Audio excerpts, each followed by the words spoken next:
veramente con grande piacere che presento il Forante nei numeri. Ovviamente tutti gli abbiamo riservato questa posizione un po' privilegiata con Alexio, non semplicemente un intervento nella tavola rotonda. Da un lato per i grandi interessi che hanno avuto nei confronti dell'opera di Nono, ricordo il suo tetto sul canto sospeso, sul quartetto, gli scritti nell'edizione francese che è curato in due versioni, ma anche direi soprattutto per la sua somiglianza a Giovanni Morelli. Sì.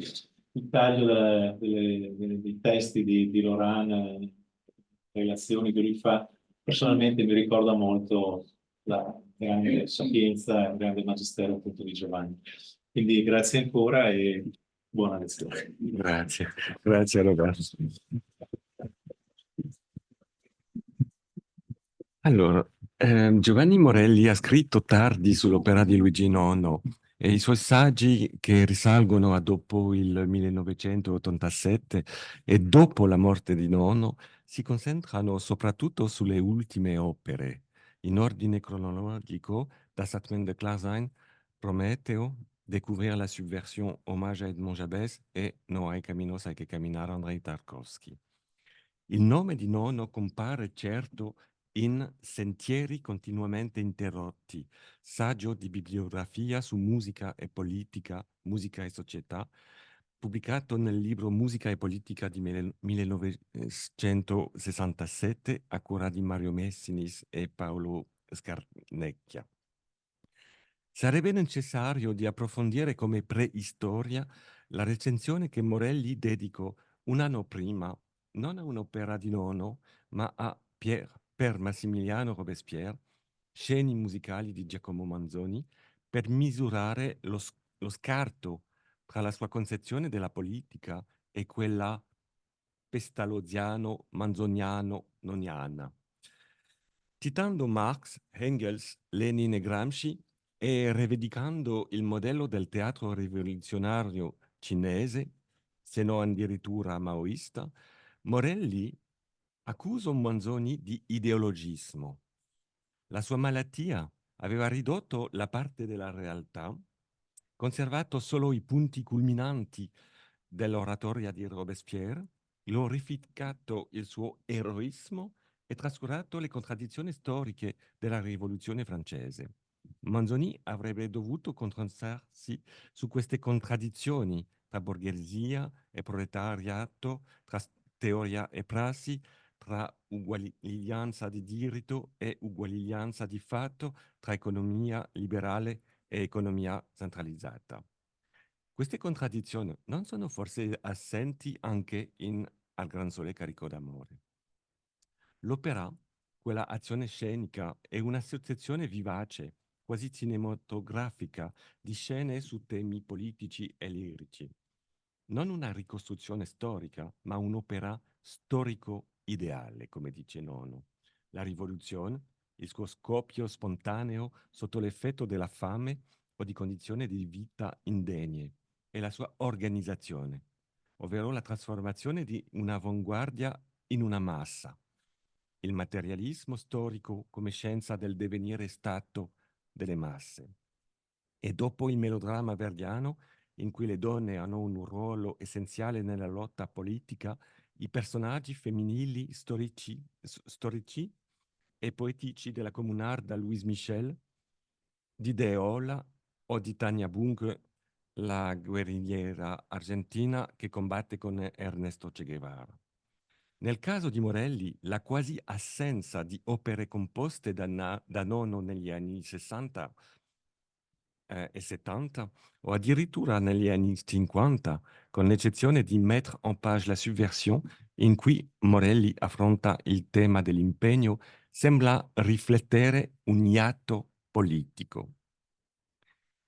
In un saggio pubblicato sulla rivista Belfagor, Prova di ritratto, ristampato in Scenari della lontananza, Morelli si sofferma sui primi anni di Nono e sul suo stretto rapporto con Hermann Scherchen, musicista comunista, utopista e nervosamente nostalgico della vita traumaticamente interrotta dalla cultura della Repubblica di Weimar, un maestro padre dall'autoritarismo dinamico, come dice Nono. che condannerà l'intellettualismo di Nono e il suo impulso a trovare fuori dalla musica le idee della musica e a trarre da fuori della musica le deduzioni formali dalle idee. Se Scherchen è così importante nel ritratto di Morelli, appare addirittura più importante di Gianfrancesco Malipiero e di Bruno Maderna, è perché il suo corso di direzione d'orchestra sarebbe stato un corso di ermeneutica testuale, anticipando motivi che tratterò tra poco. Morelli si limita dunque a polifonica monodiaritmica, con il suo materiale estraneo e interferente, in canto cerimoniale del Mato Grosso, e il canto sospeso, nella misura in cui i suoi errori, le sue utopie, pianissimi e fortissimi, sincroni, sovraccarichi di determinazione di sonorità irraggiungibili, prescrizione di relazioni intervallari, timbriche e dinamiche non sostenibili, troveranno la loro risoluzione nei successivi lavori con Live Electronics, che esalteranno l'esperienza dell'ascolto. E basta, perché le opere pubblicate da Ars Viva, rigorosamente definite da una partitura, se non normalizzate, rientrano nel quadro organico di una tradizione storica di avanguardia, quella delle Kammersinfonia di Schönberg, del canto corale tedesco e delle forme della cantata fino a Anton Webern. Il catalogo tentato da questa prova di ritratto, un catalogo né in ordine cronologico né in un ordine di generi, è un catalogo non delle opere di Nono, ma di quelli che Morelli chiama i suoi testi successivi. Mi concentrerò su tre testi dell'ultimo nono: Das Atmen klar sein, Prometeo e più brevemente Neue Camino sai che camminar, Andrei Tarkovsky. Lascio da parte per oggi il saggio Mettre en page la subversion hors de soupçon, ok, e seguirò lo stesso protocollo: un'introduzione a queste opere, una sintesi con commento del commento di Giovanni Morelli su di esse ed elementi per proseguire le strade aperte da quel commento. Allora, comincio con Das Atmen de Klarsein e il motivo della memoria. È evidente che la memoria di Nono nasce spesso da un'accumulazione di elementi eterogenei, sul modello di Venezia, della Sicilia o negli ultimi anni dell'Andalusia, tutte terre dell'ecumene mediterranea, immagini del caminos biblico nel deserto o macadiano e non del Wanderer della Überspäter Romantik. È, nel caso di Bellini, l'accumulo nel suo canto degli strati di molte culture depositate dalla storia, che Nono associa anche all'opera di Salvatore Sciarino. Tanti echi, tante tracce, tanti pensieri, tante intrusioni, a volte palesi, a volte nascoste o segrete. Ma la memoria agisce anche e più sostanzialmente all'interno dell'opera e del testo, come dice Morelli. Essa gioca un ruolo essenziale nel lavoro di Nono, che la critica ha talvolta paragonato a quello di Morton Feldman, anche per la condivisa ma illusoria lentezza delle loro opere, dove attraverso la ripetizione spostata l'ascoltatore si impregna sempre più profondamente della musica, in modo quasi proustiano, una memoria involontaria, la deflagrazione di un ricordo che Proust dice essere immediata, deliziosa e totale, che annoda il presente e il passato in una comunanza più essenziale che ciascuno dei due termini presi isolatamente.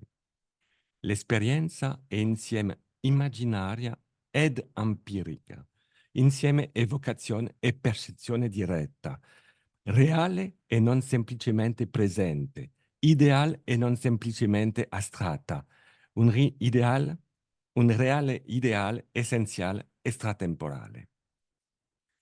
Nono è attento alla memoria smemorata, all'oublieuse mémoire, come diceva Blanchot, illustrata dalle variazioni su un suono, su un accordo, su un ordine o addirittura su un intero frammento, lontano dalla variazione e dallo sviluppo classici, così come il sorgere estemporaneo o l'attenzione improvvisa a qualcosa di noto e che tuttavia il tempo sembrava aver oscurato o abolito.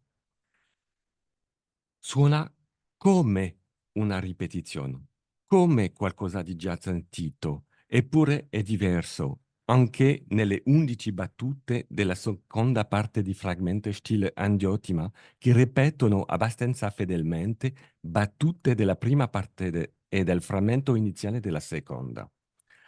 Ora mi colpisce nei saggi su Nono di Morelli, musicologo di anatomia e fisiologia quasi ovunque, la presenza di una letteratura psicologica clinica in francese. E questa letteratura riguarda il déjà vu, già visto, Pierre Janet, Henri Delacroix, Eugène Bernard Leroy. Ciò che Morelli mette in evidenza è il rapporto attivo di scambi e interruzione tra memoria e oblio, e persino il dono di un ricordo in assenza. Das hat man de Klarsein, l'opera che Nono compose subito dopo Frammento stile Andiottima, la prima che realizzò allo studio di Friburgo e che inizialmente era il primo frammento composto per il Prometeo, il suo previsto finale, mette in musica questo tema della memoria su un libretto in greco antico, tedesco e italiano di Massimo Cacciari, basato su antiche lamele orfiche, probabilmente nell'edizione di Giorgio Colli, il primo volume della Sapienza greca, oltre che sulle elegie di Duino e sui sonetti a Orfeo di Rainer Maria Rilke. Nelle lamele orfiche citate nel libretto di Das hat man de Klarsein, l'iniziato dice: «Son figlio di terra e di cielo stellato, son arso di sette». Alla gelida fonte dell'oblio, l'ossessionante sospensione della memoria, una rinascita perpetua, la promessa di una vita sempre nuova e un'esperienza dell'ascolto in cui ogni evento, ogni accordo, ogni suono è in mondo a sé e sembra dispiegarsi nel sacrificio, nell'immolazione di ciò che è passato. Per un certo tempo l'acqua lenisce il bruciore della sete, ma è solo un inganno. Il bruciore si fa presto sentire di nuovo. Al contrario, dalla palude della dea orfica Mnemosine, madre delle muse, sgorga l'acqua fresca di una memoria delle origini, una memoria dell'immemorabile, che è memoria solo in quanto è memoria dell'immemorabile, rivelandoci, ma in modo diverso, l'oblio. Oblio e memoria sono gli strumenti del ristoro. Se la memoria si limitasse a sconfessare l'oblio, negherebbe se stessa, ammettendo la propria lacuna. La sua verità sta a questa negazione.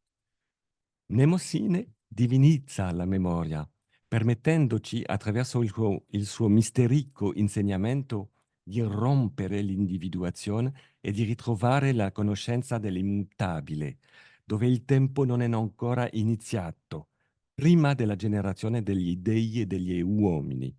Ciò di cui canta la dea orfica non è l'inizio, ma ciò che ne emerge, che viene dal caos, nell'aperto, ins freie, come scrive Rilke cantato in Das hat man de Klarsein, il luogo dove costruire tori e provare piacere. Mnemosine deve poter dimenticare se stessa e negarsi nel silenzio che si impone.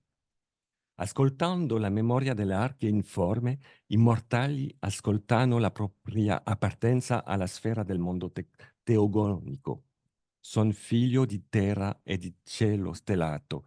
Per Esiodo, i figli di terra e di cielo stellato sono gli dei. Prometeo ce lo ricorda nel suo prologo. L'unità perduta, scusa, tra gli dei e gli uomini viene ristabilita attraverso l'iniziazione, in modo che l'uomo riconosca la fonte di Mnemosine come la sua origine divina. Cito, rallegrati tu che hai patito la passione, questo prima non l'avevi ancora patito, da uomo sei nato Dio. Siamo le sfortunati fratelli degli dei, quindi l'arsura non è spenta o sostituita da un'altra assura, ma rinfrescata, lenita dal contatto con la conoscenza divina. E Cacciari cita Colli sull'intuizione arcaica all'origine del pensiero presocratico, il riconoscimento pessimistico dell'illusorietà del mondo che ci circonda trova un compenso teoretico nella sua interpretazione come traccia, riflesso, espressione, ricordo di un'anteriore vita divina immutabile sottratta al tempo che Mnemosine ci fa recuperare. Dioniso è il presupposto di Orfeo che racconta la storia del dio e conduce alla conoscenza suprema, ma Orfeo suona anche la lira e canta, quindi è Apollo che si manifesta attraverso di lui, come attraverso la sua poesia. Orfeo, ci dice Colli, è la figura mitica inventata dai greci per dare un volto alla contraddizione tra i due dei. Questa prospettiva nietzscheana o neoniceana è però assolutamente estranea al commento di Morelli. In un saggio denso e, diciamo, nodoso, dallo splendido titolo Das Atmen der Klarsein, Ethos e Aestesis della sparizione, pubblicato nel marzo 1990, poche settimane prima della morte di Nono, nel libro Voci enigmatiche, Morelli parla dell'oblio e vorrei sottolineare tre dimensioni del commento. Primo, il tempo. Ciò che Morelli mostra è che il tempo noniano, nell'atto stesso del comporre, non è né unico né unificante, ma plurale, e che la relazione tra le sue forme non è affatto causale, incastrata in una catena deduttiva, ma rinnova costantemente la possibilità di connessione evolutive.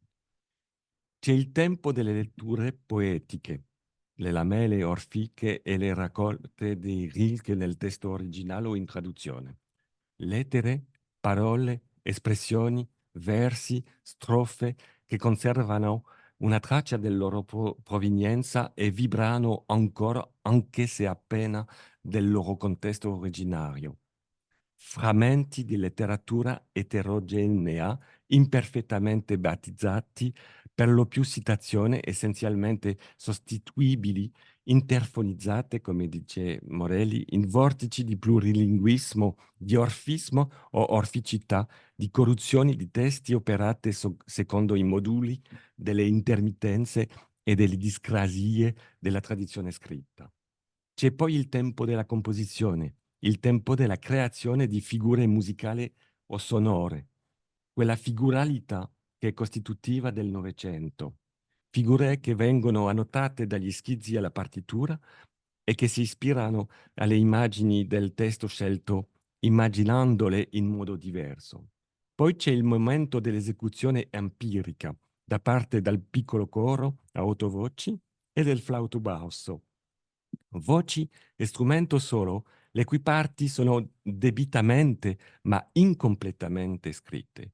E infine c'è il tempo del live electronics, della modificazione sincronica della materia fonica prodotta in concreto grazie a un multiplo trattamento computazionale che tanto è preprogrammato quanto è introdotto dall'autore nel corso della performance. E che ogni architettura, questi spazi ospitali in cui l'opera si svolge, con i propri tempi di prova, modifica ulteriormente.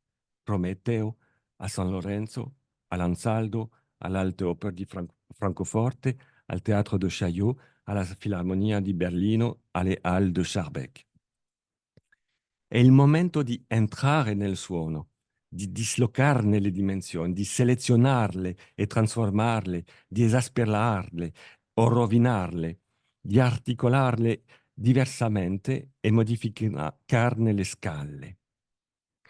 Perché anche il tempo della distribuzione mobile del suono nello spazio e nella sua traslazione del tempo, ritardo o riverbero, echi o ricordi lontanissimi come nel Prometeo, che introduce altre possibilità.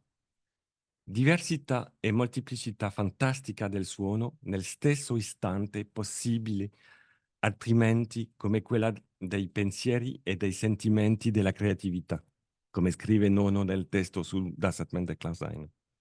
Tra esecutore e ascoltatore interviene un nuovo intermediario, la regia del suono, che intenzionalmente rende la partitura precaria e incompleta. Ed è l'autore stesso che, dando forma alla materia, è l'unica forma che reale è possibile, dove realtà e possibilità coincidono simbioticamente, secondo Morelli, acquisisce così una nuova funzione. Insomma, c'è un autore come entità stimolata ad agire da un sentimento poetico esterno.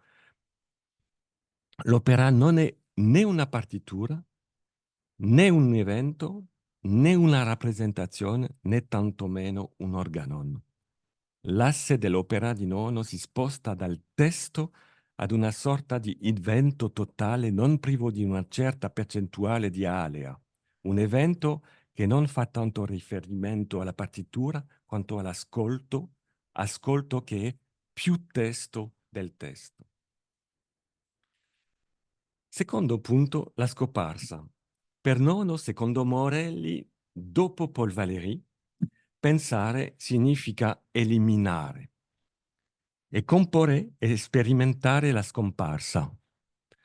La scomparsa della poesia, ci torneremo a proposito di Prometeo, è scomparsa della scrittura, oscurata e impossibilitata nell'abolizione del testo musicale operata dal Live Electronics per un'esperienza dell'ascolto attuata e realizzata, ma anche altrettanto essenzialmente attraverso la durata come distensione per un'altra dimensione del tempo, quella dell'istante immisurabile che Das Atmen de Klasein non smette di cantare. Chi si affretta, chi consegna il suo discorso in una partitura di cui padroneggia ogni effetto, riporta inesorabilmente elementi della tradizione. Perché la scomparsa richiede tempo, un tempo non pulsante, è quasi narcotico, un sedativo, come avrebbe detto Morelli, con la sua funzione curativa e salvatrice. Si tratta di liberarsi dalle condizioni di esistenza per non ripeterle, per dimenticarle, memorarle e per censurare la meta. Morelli avrebbe potuto affrontare anche la sovversione della combinatoria, che la ricerca noniana ha messo in luce più recentemente. Fragmenti stile Andiotima in vaste strutture rimuove. Questo è un punto essenziale del metodo compositivo dell'ultimo nono. All'aritmetica seriale subentra una geometria del taglio, il cui modello, spiega Nono, è la fantasia di Schumann. L'opera cancella, depena, sopprime, produce e distrugge allo stesso tempo. Tale sovversione solleva questioni di natura poetica ed estetica, ma anche etica, politica e persino gnoseologica, relative a questa rottura. Nono insiste sulla necessità di rompere il discorso, di sorprendere e sospendere la continuità attraverso fermate, colassi temporali, sospensione, tagli, eccetera, alla giuntura e di conseguenza alla forma generale frammentaria dell'opera, che spesso è in un unico movimento, ma in frantumi. Quando stanno morendo, cito Nono, lavoro con un oggetto A e arrivo a lavorare molto per sottrazione, Prendo l'uno o l'altro elemento e uso quello che non ho utilizzato. Schumann ha lavorato molto con la successione per sottrazione nella fantasia. Nel momento in cui ripete dei motivi o delle cadenze, sopprime una parte. E da Avignon Nono aveva disegnato un rettangolo in cui aveva tracciato delle figure geometriche da sottrarre a questa immagine rettangolare del tutto. Figure allo stesso modo in cui le rovine dell'antichità, esaltate dal romanticismo tedesco, erano diventate per erosione più che per decisione, consegnando la modernità allo stesso modo fin dall'inizio dell'antica Grecia. Questa mi sembra una costante dell'opera di Nono, che esprime il rifiuto di accettare un stato stabile, immutabile. La sua è un'utopia del Wirken, dell'agire, ma anche di un fare, Wirken, su cui nasce il possibile, Wirklichkeit. Per questo Morelli insiste tanto su una citazione di Musil molto cara a Nono, ehm, il senso del possibile di Musil come prova dell'esistenza del senso della realtà o viceversa, o ancora più radicalmente un senso del puramente possibile, che rimane tale anche nel reale, nella misura in cui il reale è manifestazione della possibilità del possibile. La partizione non è ancora, la partitura non è un ancora possibile da trasformare continuamente anche nel suono mobile. Non c'è alcun obbligo di completarla, di portarla al termine. Questa è stata la lezione di Schoenberg con il Verein, dove il lavoro di ricerca doveva essere infinito. Finalità, realizzazione sono cose d'altra mentalità, come diceva Nono, ma è un fare che rimane agire, attuare, attività sensibile, libera e consapevole dell'uomo. Agere, praxis, agire o fare con messa in moto ed espressione dell'attività, e non poiesis, o peggio ancora, cudere, ordire o agire come produzione, quella riduzione del fare alla forma di produzione capitalistica di cui Marx ha descritto il servilismo. Terzo punto, la rappresentazione. In questo articolo su Das Atmen Dasein, Morelli diventa anche psicoanalista. È una situazione rarissima nella sua opera e di obbedienza freudiana, evocando la complessa nozione di Vorstellung repräsentant, rappresentante della rappresentazione, che Freud chiari in due studi di 1915 sulla rimozione e l'inconscio.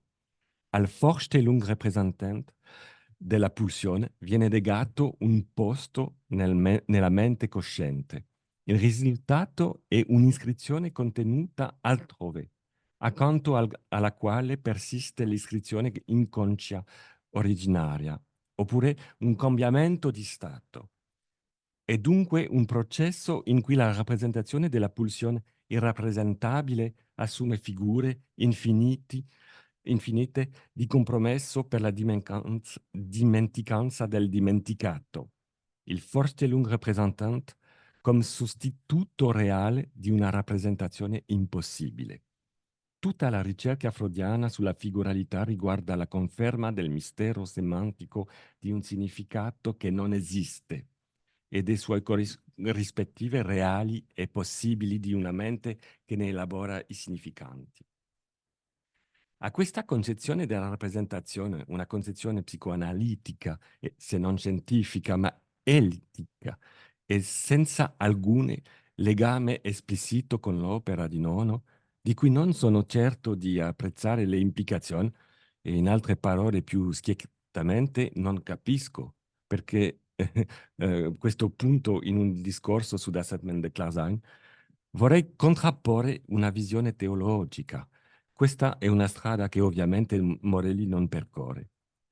Poco dopo la composizione dell'opera, Nono, lettore di Henri Corbin, ha noto la sua copia di Corpo spirituale e Terra celeste.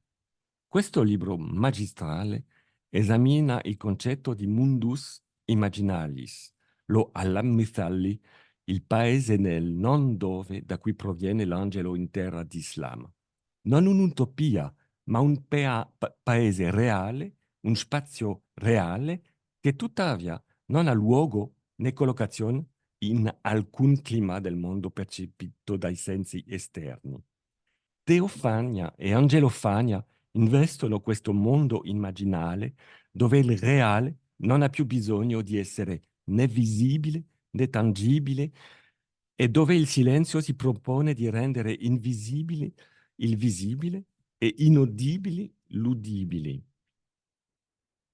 In questo senso, l'angelo delle elegie di Duino di Rilke, che è l'angelo di Das hat man Declar sein, è più vicino alle gerarchie di luce della mistica musulmana che agli ordini della concezione cristiana.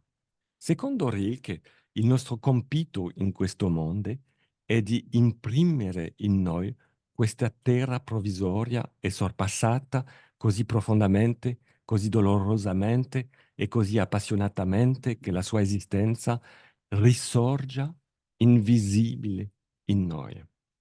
Questo comporta un'intima e duratura trasfigurazione del visibile nell'invisibile, in una realtà che non ha più bisogno di essere visibile o tangibile e nemmeno udibile. In altre parole, non tanto la rappresentazione impossibile o l'impulso irrappresentabile di Freud Morelli, quanto la rappresentazione immaginale, non ordinata secondo le sole leggi del corpo. Non reintegrando la ratio parlerebbe di ars combinatoria, di numero puro, di relazione ideale. E vediamo cosa succede se prolungo la riflessione sul silenzio. Spesso non possiamo che tacere, mancano i nomi sacri. È un verso di Hölderlin. Heidegger lo commenta con segue. Il silenzio significa semplicemente non dir nulla, rimanere muti? O il silenzio può davvero essere raggiunto solo da chi ha qualcosa da dire? In questo caso sarebbe silenzioso, al massimo grado, chi è capace di permettere a ciò che non viene detto di manifestarsi nel suo dire e solo attraverso il suo dire e di permettergli di manifestarsi come tale. Questo è senza dubbio un punto importante per Nono. C'è una frase di Heidegger che ha poi attirato la sua attenzione. Still bedeutet gestillt, zur Ruhe gekommen, che la traduzione francese di François Fédier rende come segue. En paix veut dire apaisé, parvenu au repos. Still significa tranquillo o calmo, immobile, segreto o in questo caso silenzioso. Gestillt significa aver affidato il suono al silenzio, averlo silenziato, insilenziato e in eccesso o in difetto restituirlo al suo segno e alla sua traccia. Il risultato è una filosofia dell'ascolto che non ho leggera nella conferenza La terra e il cielo di Hölderlin, tenuta da Heidegger in diverse occasioni, nel quale noterà la parola das Hören, l'ascolto o meglio l'ascoltare. Secondo momento, Prometeo, l'isola prima. Con i suoi doni all'umanità, poi con l'incessante rinnovarsi della sua ferita, Prometeo, ondeggiando tra la vita e la morte, e la cui genealogia è tracciata nell'immenso prologo di questa tragedia dell'ascolto attraverso la teogonia di Esiodo, sfida il potere dell'Olimpo e dimostra la tirannia dei suoi interpreti, Kratos e Bia. E quest'ultimo personaggio è muto, che impone alla sua vittima un silenzio che perfeziona la sua sconfitta. È un caso, d'altronde, che il testo dell'Isola Prima di Prometeo sia taciuto come interamente sotto il segno della violenza. Tale silenzio ricaccia il sospetto sull'autorità dominante. Kratos e Bia assalgono Efesto nel suo ingrato compito di inchiodare il figlio di Teti con nodi indistricabili alla roccia immobile. Tra la violenza di Prometeo e il ripristino dell'ordine, questa roccia incarna una crisi. Prometeo, che conosce la necessità della sua colpa, ma si ribella alla necessità della sua punizione. Zeus, che obbedisce alla necessità della punizione, ma è cieco alla necessità della colpa. Prometeo conosce ciò che Zeus non conosce, le tecnai, mentre Zeus conosce ciò che Prometeo non conosce, la punizione. Credi onnipotente il tuo fuoco ricorda la mitologia dell'isola prima. Il dono del fuoco all'umanità implica una decisione, una punizione divina, la morte e la negazione stessa di questa morte. E l'infinito sto morendo, ovvero l'abbandono del Dio da parte del Dio stesso. Prima della croce eretta sul Golgota, vedi Franz Rosenweis per esempio. Prometeo tuttavia non fagli, incatenato, inaridito dal sole, roso dal suo destino, lotta ancora e testimonia l'innocenza delle tecnaie e la violenza di Zeus. L'isola prima evidenzia la politica come una questione di omogeneità tra violenza e diritto, tra via e diche, perché la giustizia diventa giustizia del diritto o giustizia nel diritto solo facendo appello alla forza fin dall'inizio. Zeus, il sovrano che decide se sospendere l'ordine dell'Olimpo, si trova sulla soglia tra violenza e diritto. Le arti di Prometeo: imparare a guardare e ad ascoltare, conoscere l'alba e il tramonto, dominare gli elementi e gli animali, il numero e l'organizzazione razionale della realtà, analizzare i modi di percezione, decifrare sogni e presagi, amare, eccetera, eccetera. E la giustizia di Zeus si escludono a vicenda. Il sapi di Prometeo, che Morelli chiama eziologico, si scontra con il sapi di Efesto, che Morelli dice gnomico, e che si riduce a questi versi: difficile a placare è il cuore di Zeus dispensatore di casi.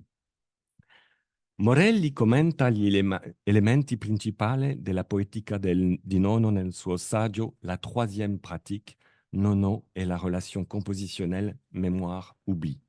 Terza pratica, Nono e la relazione compositiva memoria-oblio, pubblicato nel 1987 in francese, nel programma della prima francese di Prometeo, il primo articolo di Morelli che ho letto affascinato, e in italiano nel volume nono curato da Enzo Restagno per il Settembre Musica di Torino. Saggio poi ripreso, rivisto e leggermente ampliato nel 2000 per il volume Luigi Nono e il suono elettronico del Teatro della Scala. Comincerò dal punto meno ovvio: l'intersezione di generi alla luce della poetica di Hölderlin. Cito Morelli: va trascorrendo le figure drammatiche dalla dimensione tragica, la prima persona, alla epica, la disfatta della prima persona secondo il reportage di Efesto, alla dimensione lirica, i 5 interrogativi di mitologia. Così che il dramma è triadicamente composto: genere tragico, genere epico, genere lirico, Prometeo, Efesto, mitologia. Tutti riassorbiti nel silenzio interrogante in cui l'oblio prende forma di ricordo e il ricordo prende forme della dimenticanza. In questa isola prima, infatti, non vanno dimenticati gli interventi della mitologia affidata al coro. L'appello di Prometeo, 2 aggettivi di Erodoto che descrive il dio come invidiosa e turbolenta, o il ricordo o anticipazione da Satman de Klarsheim. La mitologia, terzo termine, interrompe sia il soliloquio di Prometeo, i suoi blocchi monologici sulle tecnai, che il suo dialogo con Efesto, spostando anche la lotta tragica tra il primo e il secondo. Torniamo alla tripartizione di Morelli Hölderlin. Prometeo, io, è tragico. In una nota aggiunta alla revisione del suo saggio, Morelli fa di Prometeo un eroe silenzioso, se non debole, di un'assoluta solitudine e senza volto. Ora il suo silenzio è un'espressione tragica. In questa nota, che desidero citare ampiamente, si legge: forti motivazioni tragiche si esprimono con il declino della parola, che viene per così dire passata al coro, varcando spazi intersoggettivi e disperdandosi di nuovo nel transito. A dire degli scoliasti di Eschilo, che commentano una battuta del quasi muto Prometeo: non credete a chi vi dice che io taccio per superbia, per ostinatezza. In effetti, a parte gli ammutolimenti da pensierosità, scusa, o di caparbietta, o da atterramento patetico, o da paura, il silenzio dell'eroe tragico è un atto sacrificale di assoluto indebolimento della persona, del corpo e del sensorio del protagonista, che conquista il suo ruolo eroico proprio in quel indebolimento che sul silenzio aggiunge sempre una dimensione di perdita di sé ulteriore che ulteriormente si simbolizza nell'accecamento volontario. Non potremmo dire meglio.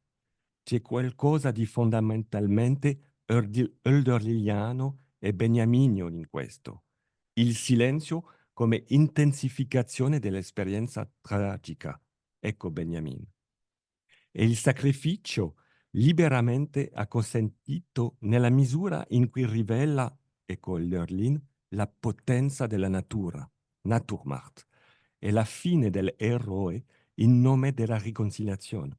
La sua esistenza raggiunge il senso nella morte, nel momento in cui si pone come segno insignificante, zero. Cito Morelli. Hölderlin ricava il paradosso fondamentale della tragedia come progressivo indebolimento del io che sacrifica la sua natura per effettuare un reale ritorno della natura identica e rigenerata dall'oblio. Ecco Morelli. Il dialogo con Efesto inaugura la poetica epica, opponendo l'io al tu. Come scrive Emil Steigl nel suo mirabile libro Die Grundbegriffe der Poetik, a differenza del poetico lirico che si immerge nel passato attraverso il ricordo, il poeta epico commemora e questa commemorazione lascia intatta la distanza temporale e spaziale, presentifica il lontano in modo che si allarghi davanti ai nostri occhi e si affacci su di noi, con un altro mondo prodigioso e più grande.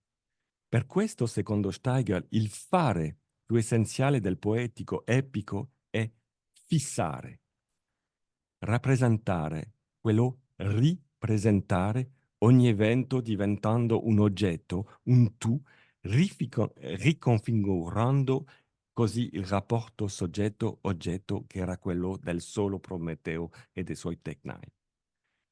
E per quanto riguarda il gesto lirico, Morelli tenta una definizione in comunicazione lirica, paradigma della lontananza, in scenari della lontananza, una lontananza irraggiungibile.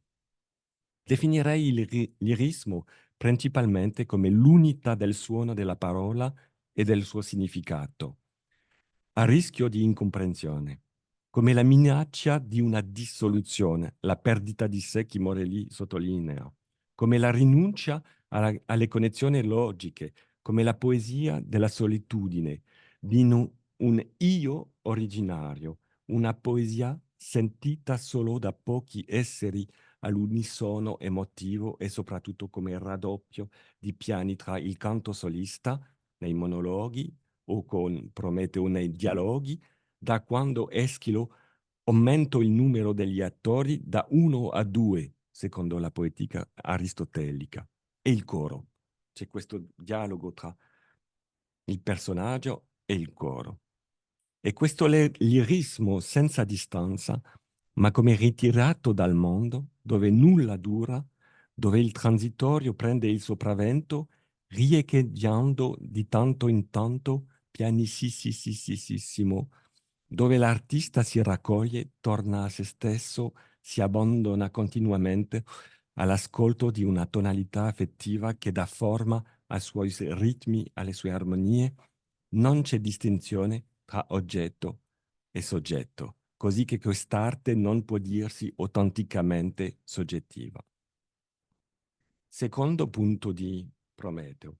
Il rapporto tra il libretto o la parte verbale e la partitura del Prometeo nell'isola prima denota l'assenza, la scomparsa del poema e la capacità di ognuno, compositore, musicista, tecnico, ascoltatore, di ascoltare una narrazione muta. Preoccupato da un'interpretazione estrema del libretto, dove ogni suono rischia di riferirsi a ogni parola, non scriveva i testi riportati mai da leggere, ma ascoltarli e farli sentire. Nei 4 gruppi d'orchestra, nei 3 archisoli, natura, pietre, affermazioni, domande, problemi interiori, esternizzati con possibili risposte dai 4 gruppi orchestrali, dai silenzi delle pause.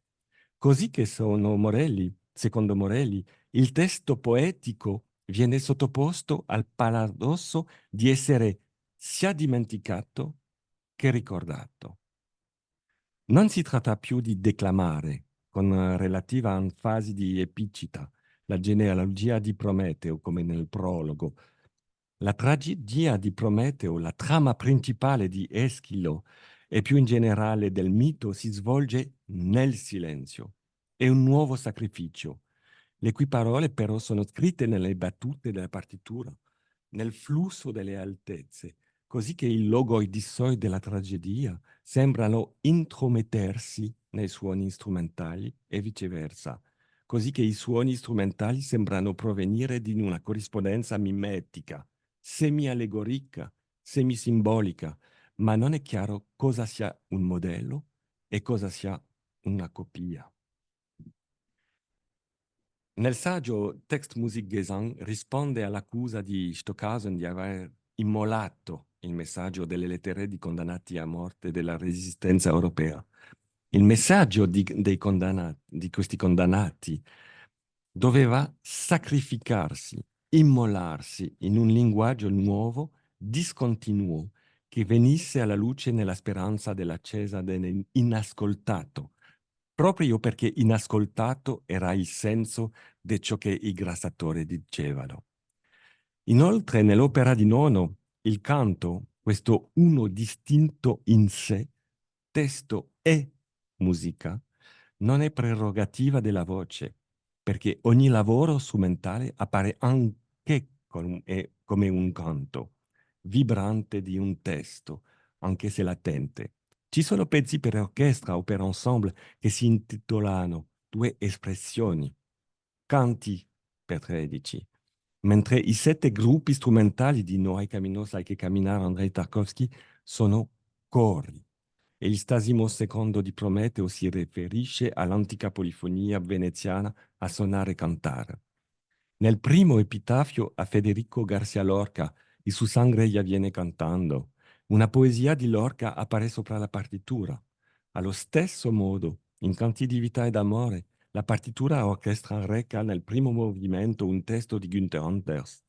Allo stesso modo ancora, fragmente stile Angiotima, come l'isola prima di Prometeo, restituisce il testo al silenzio, gestillt, e lo trasmuta in canto.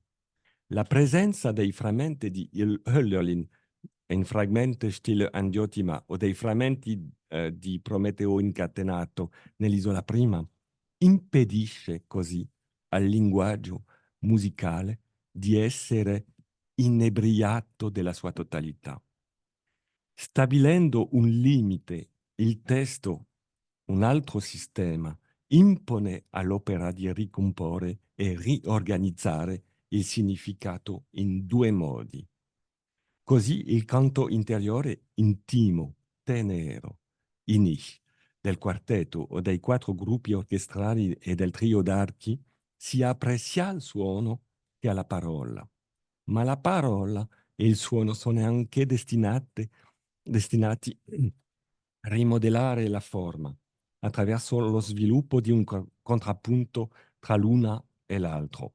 Testo e musica generano così affinità e conflitti, in cui uno dei due non può pretendere di essere esclusivo o unico. Nell'accordo dei due può essere presentato a priori come una sintesi. Non eseguire i frammenti di Hölderlin come hanno fatto inizialmente i membri del quartetto La Salle, secondo Cacciari, significa eliminare una parte del contrappunto dei sistemi, ridurre il canto, il significato e l'uno. C'è un ultimo punto su cui soffermerò, scusa, più brevemente, lo spazio. Non voglio qui intraprendere un'analisi sistematica dell'influenza del cinema di Tarkovsky sull'opera di Nono o del saggio di Morelli dedicato a una dedica. Rimando alle analisi di Roberto Calabretto e al contributo di Eric Esterbauer ieri. Tale influenza si misurerebbe senza dubbio con una serie di termini, alcuni dei quali ho già sottolineato a lungo. In ordine sparso un elenco morelliano: la memoria, il dolore, la malattia, la redenzione, il dono, l'innocenza, la solitudine, la parabola, la teofania, la contemplazione, la spiritualità, il tempo immobile, le verità intuitive, la parola e il silenzio, l'angoscia della catastrofe, la sfida allo spazio euclideo, il passaggio o il viaggio iniziatico, l'estensione della durata di una inquadratura o di una sequenza, durata che in una poetica che rifiuta il montaggio è l'unica dimensione in grado di essere montata. La confusione tra passato e presente, l'icona, il recupero dell'ethos pathos della preghiera, la vera russa credenza, fiducia, fede religiosa, la nostalgia di un mondo che sta per scomparire, l'utopia come quella della zona di Stalker, la negazione dell'essenza tecnica della tecnica, i legami tra natura immemorabile e storia tragica, la pioggia, la palude o l'acqua permanence, che trasforma il corpo in spirito, ovvero il fango come amalgama elementare della terra e dell'acqua, quasi un quinto elemento, e il sacrificio di sé o l'annientamento nella morte o nella follia affinché si raggiunga l'armonia e non prevalga il male imminente immanente. Nel suo commento a No hay caminos hay que caminar, Andrei Tarkovsky, commento indistintamente clinico e mistico narrativo rituale, Morelli mostra mirabilmente il modo in cui Tarkovsky ha concepito rigorosamente i movimenti della macchina da presa e dell'immagine nella lunga e catartica inquadratura finale del suo ultimo film, Offret. Movimenti verticali, orizzontali e circolari, di un coro o di un'orchestra di personaggi, attori, scomparse, ma anche di oggetti naturali o no. Qualcosa di simile a un'esecuzione di tipo musicale. Pur diffidando a priori di tale analogia, devo ammettere che questi movimenti non sono solo reali, visivi e acustici, ma anche mentali e quindi, secondo Morelli, prelinguistici e quindi forze musicali. Lo spazio non è solo geometria, né solo geografia, ma paesaggio. La matrice di questo spazio timico dell'umore o dell'atmosfera è lo spazio dei sogni, dove le direzioni del nostro orientamento non sono semplici caratterizzazioni parametriche, oggettuali. Esse determinano il nostro rapporto con il mondo. Si tratta di direzione del significato, Bedeutungsrichtungen, per riprendere la parola di Carl Löwit, in cui è impossibile distinguere l'orientamento e il tono affettivo, il timos o la Stimmung. È il caso, ad esempio, del restringimento dell'ansia. Emergono traiettorie fondamentali di cui l'immaginazione artistica, il mito, il sogno, il delirio disegnano le strutture principali. Il movimento originario, primordiale, è verticale, come il movimento rettilineo del tronco di un albero che si alza da terra verso i rami che si stagliano nel cielo. L'asse verticale, fondamentale, di accesa e di caduta, rivela le strutture di una temporalità primitiva, distinta dal flusso orizzontale, dal tempus fluens. Oltre a questa temporalità, l'asse verticale decifra l'autenticità e la storicità dell'esistenza come presenza assolutamente originaria, in cui si definisce il Dasein, laddove le altre direzioni primarie stabiliscono le modalità dell'essere uomo, del Menschsein. Per questo in Tarkovsky l'esperienza verticale è spesso quella del silenzio e non del linguaggio o della parola, a rischio del pathos più assoluto e di un male deleterio. Il secondo movimento è orizzontale, un movimento di lateralità da destra a sinistra e viceversa, in una sorta di attrazione panoramica, come scrive Morelli. Anche questo movimento induce il vicino e il lontano dell'espressione epica, se non l'immobile alternanza di luce e buio, il passaggio dalle sfere della ratio a quelle irrazionali del sentimento e viceversa. La combinazione di questi due movimenti dà origine all'immagine della croce. Ma c'è un terzo movimento, il cerchio, che coinvolge lo spazio-tempo. Morelli ne fa alcuni esempi. La circolarità della preghiera nella musica di Bach, scelta da Tarkovsky. La natura circoscritta dell'isola in cui si svolge l'azione. E il chiasmo del silenzio della parola, il silenzio del ragazzo e il monologo logoroico di Alexander che si trasforma nel rito muto del secondo e nella parola ritrovata giovanea del primo. In principio era la parola, perché papà. No hay caminos, hay que caminar, Andrei Tarkovsky è l'ultima opera di Nono, con testo stabilito, un testo tutto definito, per così dire, convenzionalmente, da una partitura orchestrale rigidamente prescrittiva. Un testo per 7 gruppi orchestrali, 7 cori, su una nota il sol G di Gigi per un autoriquiem o come sacrificio delle potenzialità delle note o come aspirazione a desintetizzare la struttura del materiale, come dice Morelli, e altre 6 noti adiacenti in quarti di tono, 7 altezze distribuite su 7 ottave in 21 frammenti, 4 dei quali ripetuti corrispondenti a 4 momenti di rottura dinamica o del metronome. Torniamo ai 3 movimenti di Tarkovsky nell'opera di Nono. Ci sono cori verticali, 3 cori, a cui sono affidati i suoni traumatici della catastrofe, nei gruppi 1 e 7, con tromboni, timpani e gran casse. E questa dimensione verticale è sottovaluata nei commenti di Nono, che l'ha osservata a San Marco, come negli appunti di Verdi per l'inizio del Otello, dove il Moro è posto a metri da terra.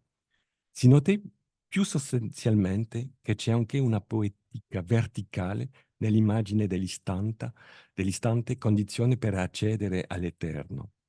Ci sono cori orizzontali, 4 cori sullo stesso modello, un fiato, un ottone, un violino e 2 bonghi, che generano strane prospettive orizzontali. Il risultato è un'infinità serie delle dislocazioni e delle disposizioni dello stile gabrieliano, ma anche degli spazi fonici degli architetti, i cui progetti spesso incompiuti non hanno mai smesso di studiare, prestando attenzione anche ai materiali, mosaico, legno, bronzo, cemento, ferro, pietra, marmo, arazzi, eccetera, eccetera. E c'è effettivamente una circolarità nell'opera, con frammenti ripresi o altrove presi in prestito. Torniamo allora all'articolo sull'isola prima di Prometeo, in cui Morelli concepisce l'idea di una musica in cui il suono passato, se non il suono del passato, la citazione di un déjà vu o anche di un'opera altrui, non è mai una forma del tutto compiuto. È per questo che si intreccia un ciclo temporale, come una porta girevole, come un ordine intermedio, interstiziale, tra passato e presente. Morelli sceglie la nozione di ecmesi, l'immaginazione del passato come se fosse presente, e la nozione di paramesia, ovvero lo scambio dell'esperienza del presente con quella della memoria, del costituente con il costituito, e la sensazione di un pseudo-riconoscimento.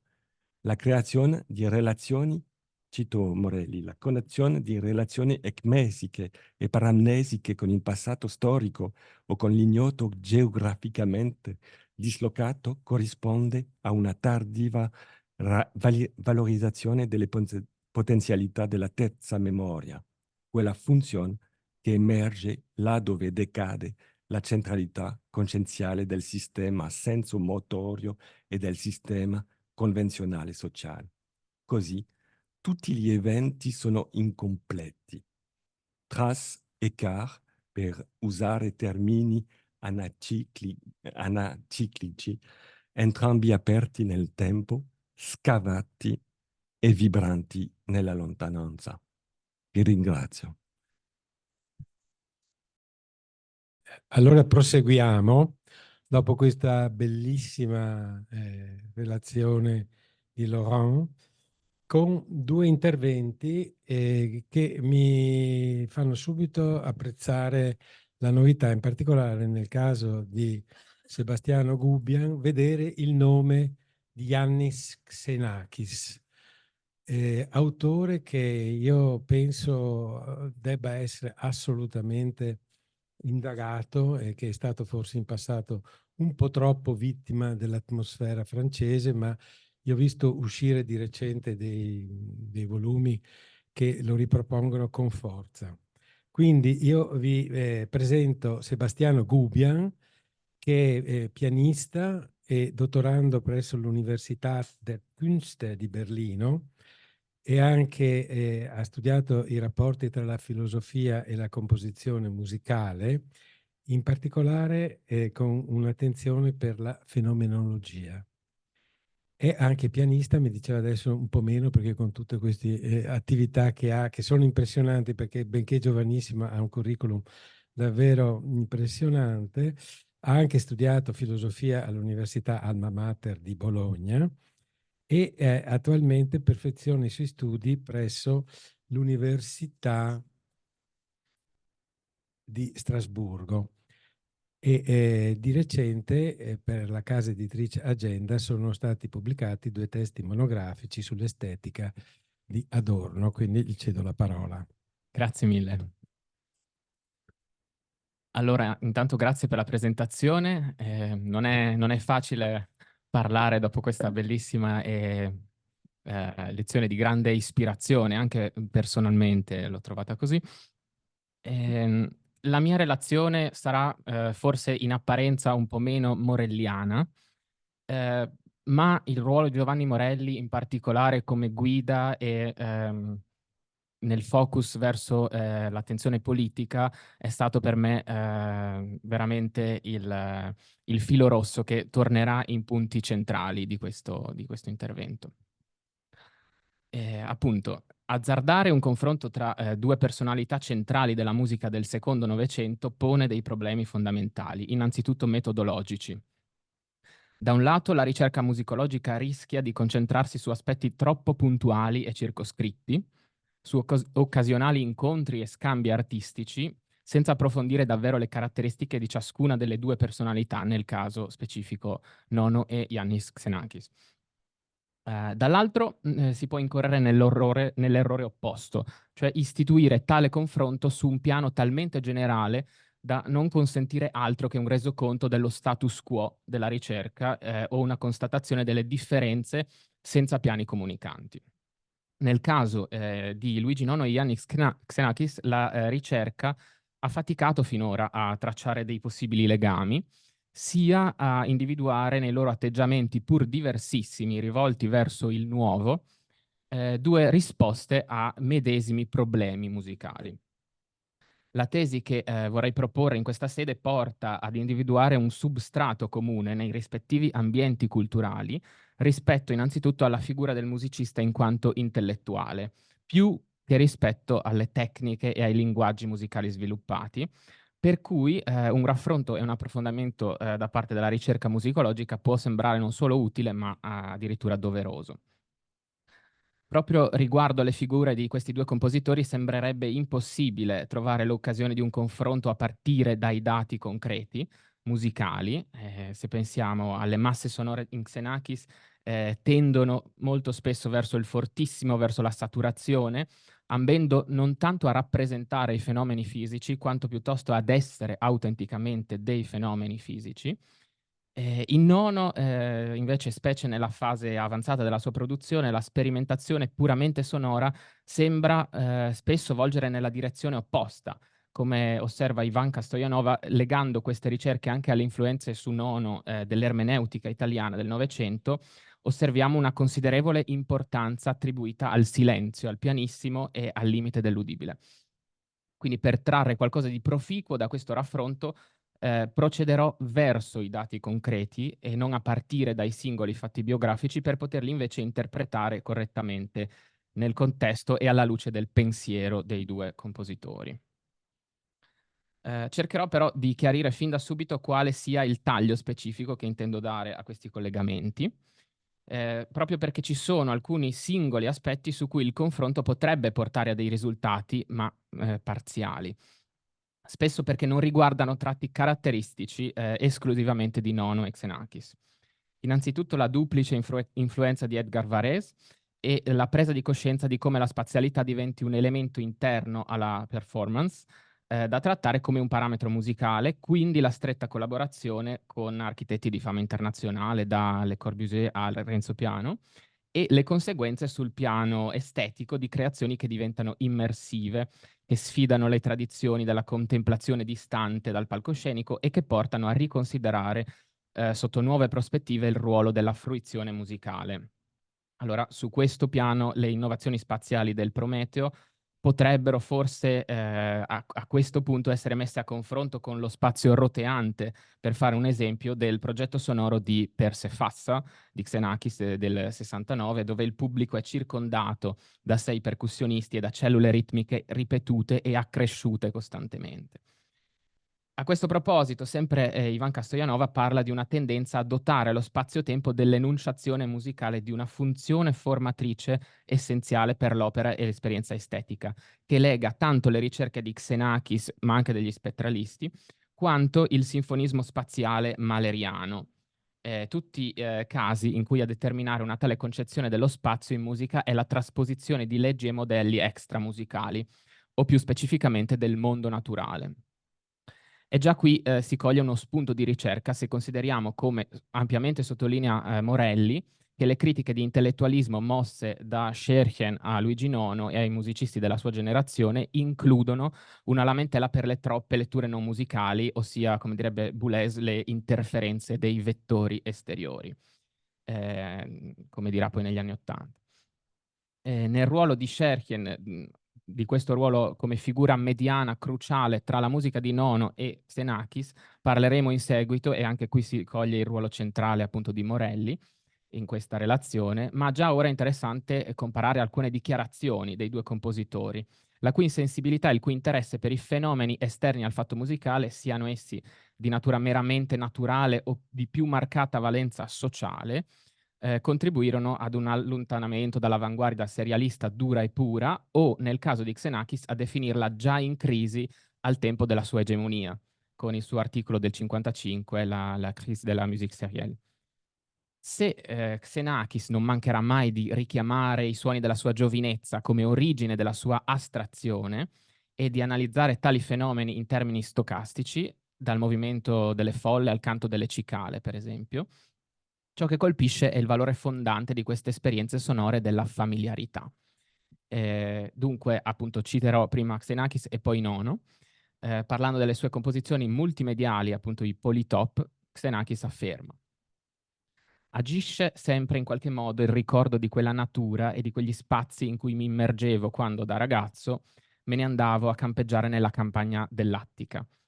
L'altro ricordo è quello dei bombardamenti aerei, con il cielo notturno striato dai riflettori della difesa antiaerea e dalle linee segmentate dei proiettili traccianti. Era uno spettacolo straordinario che in maniera sotterranea mi è restato alla memoria da quel lontano dicembre del 44. Allo stesso tempo i suoni di Venezia, e quindi dell'ambiente anche qui familiare, entrano ampiamente nell'opera di Nono, come dimostra una nota dell'autore su Sofferte onde serene. Nono dice appunto: alla mia casa, alla Giudecca in Venezia, giungono continuamente suoni di campane varie, variamente ribattute, variamente significanti, di giorno e di notte, attraverso la nebbia e con il sole. Sono segnali di vita sulla laguna, sul mare. Inviti al lavoro, alla meditazione, avvertimenti. Ma altrettanto parziali sarebbero gli esiti di un confronto incentrato sulla permeabilità ai temi tragici e classici in generale. Con parziali non intendo ovviamente inutili, ma appunto circoscritti. I temi classici, appunto in generale, la cui ricezione da parte dei compositori di questa generazione potrebbe tuttavia essere oggetto di studi specifici, anche di più ampia portata. Non va infatti dimenticato il ruolo del pensiero tedesco come ponte di collegamento con i grandi temi tragici. Nietzsche e Heidegger in particolare fanno parte del retrotella filosofico di Luigi IX, ma anche in un greco come Xenakis, da cui ci si attenderebbe una ricezione più immediata, quindi non mediata, del pensiero poetico e filosofico antico, non mancano alcune rare ma puntuali citazioni a Husserl, per esempio, all'inizio del suo articolo apparso in tedesco e in inglese sui Gravesane Blätter zu einer Philosophie der Musik, oppure anche un breve riferimento a Heidegger, appunto in altri scritti successivi. Individuati appunto entrambi questi riferimenti come feconde mediazioni al pensiero arcaico e presocratico in particolare. Questa cultura viene rappresentata al meglio attraverso concetti come aletheia e come elenkos, che sono concetti appunto che emergono anche negli articoli xenachiani, ed è caratterizzata da un'aura di enigmaticità che ben si sposa con l'essenza della musica e il suo rapporto complesso con la razionalità. Quindi vorrei citare giusto la chiusura di questo importantissimo articolo su Einer Philosophie der Musik, in cui Xenakis afferma: la musica può infatti diventare un mezzo per esprimere la filosofia, cioè la discussione delle idee e delle loro relazioni, nonché un mezzo per inventarle e proporle come tali, un forum per la produzione, la discussione, l'accettazione o il rifiuto delle tesi. Così, applicando ogni campo del sapere alle discipline logico-matematiche e fisiche e alla psicologia, la musica può essere trasformata in un mezzo ideale di filosofia dimostrativa e artistica, come lo era la poesia o la prosa con Platone e Parmenide, ma con il potere dell'astrazione e l'imprecisione necessaria per la maggiore generalità e per la più ricca interpretazione. La musica può persino essere profetica per il suo aspetto enigmatico, ancora una volta. E sul termine astrazione poi torneremo in maniera molto più ampia. Dunque, il piano estetico e il piano politico appaiono forse invece come la via più proficua per indagare questo tipo di rapporto. Sono due appunto i piani su cui un approfondimento di questo rapporto può rivelarsi fruttuoso e fanno precisamente riferimento a quell'ampliamento del campo d'azione delle discipline musicologiche che promosse a Venezia Giovanni Morelli. Mi riferisco appunto al piano socio-politico da una parte e quello strettamente connesso che potremmo denominare filosofico-culturale dall'altra. Essi costituiscono senz'altro un terreno sul quale la quasi totalità, tra l'altro, della musica del secondo Novecento ha voluto esplicitamente giocare. Il primo aspetto, quello sociopolitico, sarà in particolare oggetto di questo contributo, ma riguardo al secondo, e volendo osservare la questione per ora in termini filosofici, ci sono già alcune precisazioni da fare. Da un lato, come abbiamo già intravisto, Nono e Xenakis non si astengono dal ricorso spesso libero e di certo senza intenti filologici alle teorie dei grandi pensatori del presente e del passato, per fondare filosoficamente le proprie innovazioni. E questo si iscrive in una tendenza che però accomuna già diversi compositori dei più diversi ambiti ed indirizzi, che nella Francia, dove si fece strada Xenakis, rappresentò tra l'altro quasi una costante, se pensiamo ai casi di René Leibovitz e Pierre Schaeffer, che basano una parte significativa dei loro scritti sulla fenomenologia husserliana.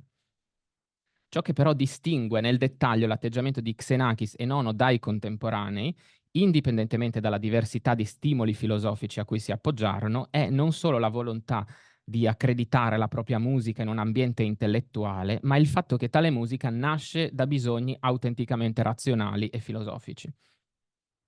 La presenza di Platone, Eraclito e Parmenide in Xenakis e quella di Heidegger, Benjamin e Wittgenstein addirittura in Nono possono essere spiegati con la convinzione che la musica vada ripensata nelle sue funzioni, che sono insieme tecniche e sociali. Dunque che essa costituisca uno dei modi di espressione, o meglio una materializzazione dell'intelligenza umana, da non trattare secondo regole proprie e separate, ma attraverso una continuità del mondo musicale con le altre discipline e di conseguenza con la sua dimensione sociale.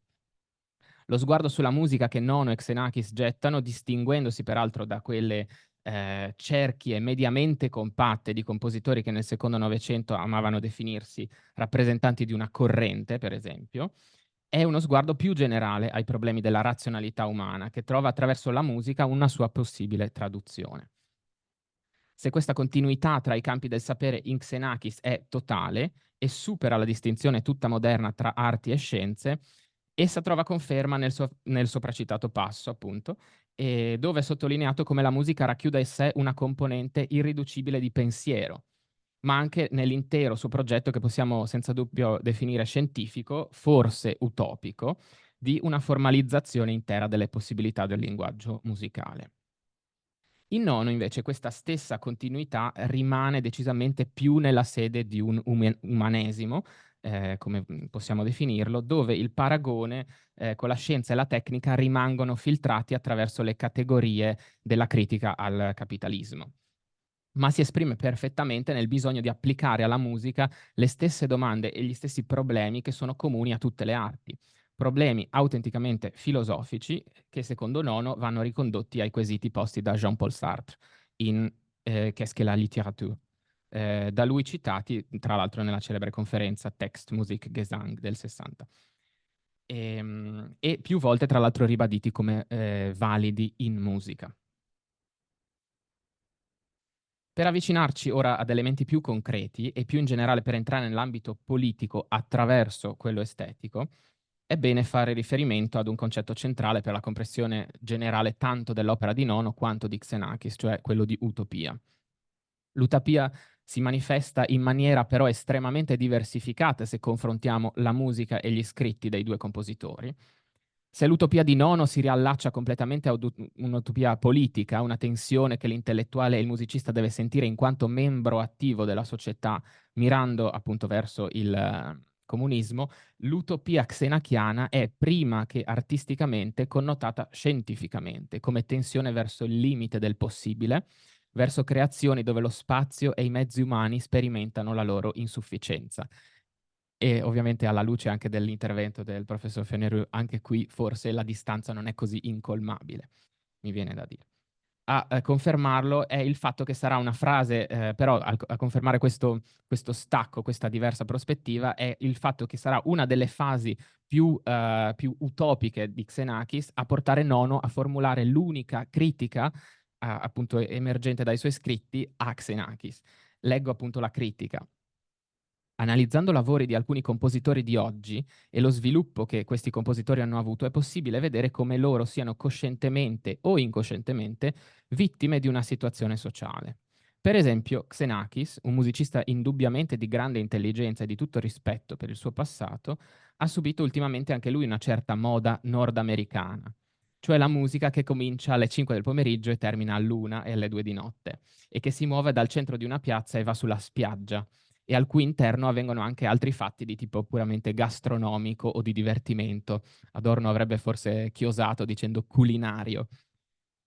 Dunque, secondo il parere diciamo degli studiosi, questo riferimento porta direttamente ai grandi giochi, per esempio, di luce, in cui la musica è collocata nelle opere di Xenakis come Persepolis o il Polytope de Cluny, nei quali la dimensione stessa della fruizione viene totalmente stravolta, trasformandosi anche qua in immersione. E il fatto che Xenakis sognasse in grande con questi spettacoli è dimostrato dal fatto che alcuni di essi in Messico oppure ad Atene rimasero progetti incompiuti, e basta analizzare qualche dato come i 90.000 spettatori del Polytope de Cluny dal 72 al 74 per comprendere alcune delle riserve di Nono di fronte a una generale spettacolarizzazione del fatto musicale. Poi, tra l'altro, Xenakis stesso dichiarerà: alle origini di queste imprese c'è indubbiamente il problema dell'impossibilità dell'opera. Quindi questo è abbastanza eloquente. L'impossibilità che si intreccia però con esperienze più lontane legate alle immagini e alla natura della guerra. Dal punto di vista xenachiano, tuttavia, più che di un desiderio di spettacolarizzare la musica, si tratta di un'attitudine sperimentale, autenticamente scientifica, che nel mondo della composizione, anche dove la stringenza logica raggiungeva livelli elevatissimi, non si era ancora vista chiaramente. Attitudine che peraltro non si limita agli aspetti interni del linguaggio musicale, ma coinvolge, come si noterà anche in una fase più tarda dell'opera di Nono, il contesto come spazio della creazione. Dunque, che Luigi Nono e Iannis Xenakis avessero un rapporto stretto è difficile desumerlo dalla letteratura e dalle fonti. Tuttavia, appare chiarissimo quanto le occasioni di incontro siano state parecchie e abbiano portato a potenziali collaborazioni. Già nel ritratto che Giovanni Morelli dedica a Nono viene da principio chiarito quanto sia essenziale la figura di Scherchen per cogliere compiutamente la sua parabola artistica. Mi piace citare appunto questa breve frase: un po' sì e un po' no, dice Morelli. Si sapeva che Scherchen era un comunista e che non si sottraeva mai alle richieste di dar valore con le sue prestazioni non burocratiche, come le direzioni di diverse prime, alla vita musicale della DDR. In 2 occasioni, poi, è Nono stesso a riconoscere la centralità del direttore tedesco, da un lato come scopritore di talenti nella composizione contemporanea, tra i quali Nono annovera anche Xenakis, e infatti dice: per Bruno Maderna e per me Scherchen ha svolto un ruolo fondamentale, e penso che egli l'abbia ugualmente svolto per la storia della cultura, e aggiunge che c'era contro di lui una reazione molto forte, poiché egli ha sempre cercato di trasformare le cose, di non accettare ciò che esiste. Scherchen ha compreso le diverse tendenze contemporanee e Nono nomina in ordine Schoenberg, Bartók, Parés, dalla piccola Boulez, Xenakis, me stesso, eccetera. Dall'altro lato, Nono conferma che fu proprio a Gravesano, grazie a Scherchen, che conobbe Xenakis. E anche qui mi piace citare quando dice: nello stesso tempo Scherchen aveva allestito a sue spese nella casa di Gravesano uno studio elettronico particolare per studiare i nuovi problemi della diffusione musicale con la tecnologia non meccanica della radio. Pubblicava anche una rivista, i Gravesane Blätter, organizzava dei corsi, invitava fisici, ingegneri acustici e musicisti, invitò spesso anche me, e in quelle riunioni conobbi fra gli altri Iannis Xenakis, al quale mi legò allora un'amicizia molto fervida. E tra l'altro anche in una lettera di Scherchen a Nono si parla di Xenakis già nel 1955. Lui dice: Xenakis hatten Sie hier kennengelernt. l'avete conosciuto qua da me, e accennando all'originalità del greco, alla sua proiezione internazionale e a quel tempo, tra l'altro, da pochi realmente riconosciuta.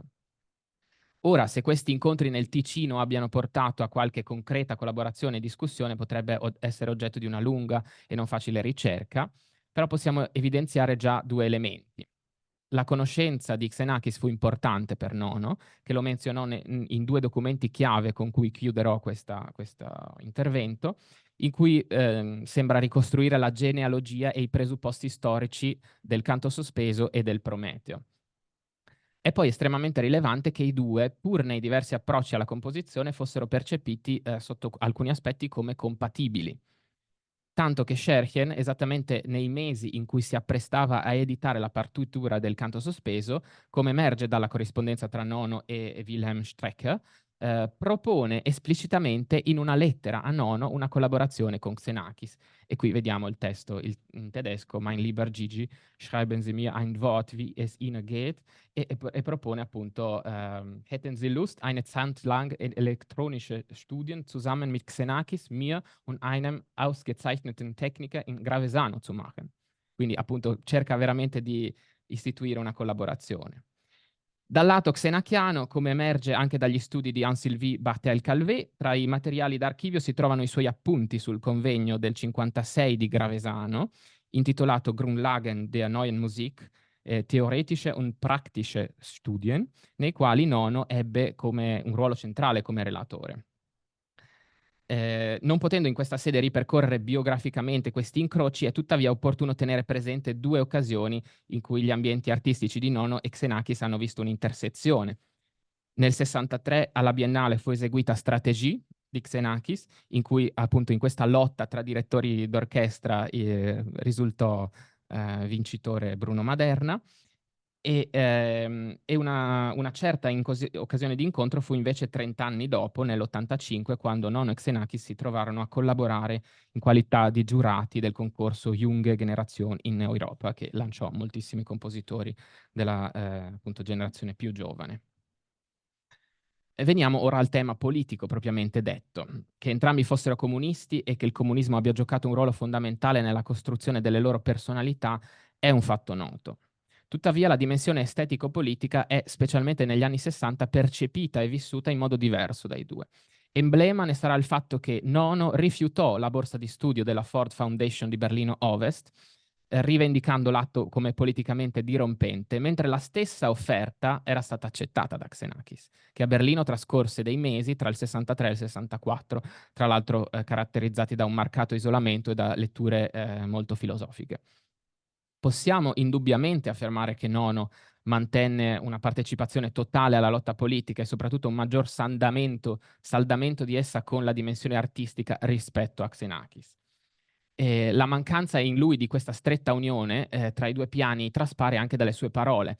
Quando Restagno chiede a Xenakis: tu lavoravi dunque da Le Corbusier per guadagnarti da vivere, ma la tua autentica vocazione era quella del musicista? E Xenakis risponde: sì, lo avevo già deciso in Grecia durante la Resistenza e lo avevo perfino detto ai miei compagni, dichiarando che per me per la musica provavo un'attrazione più forte che per la politica.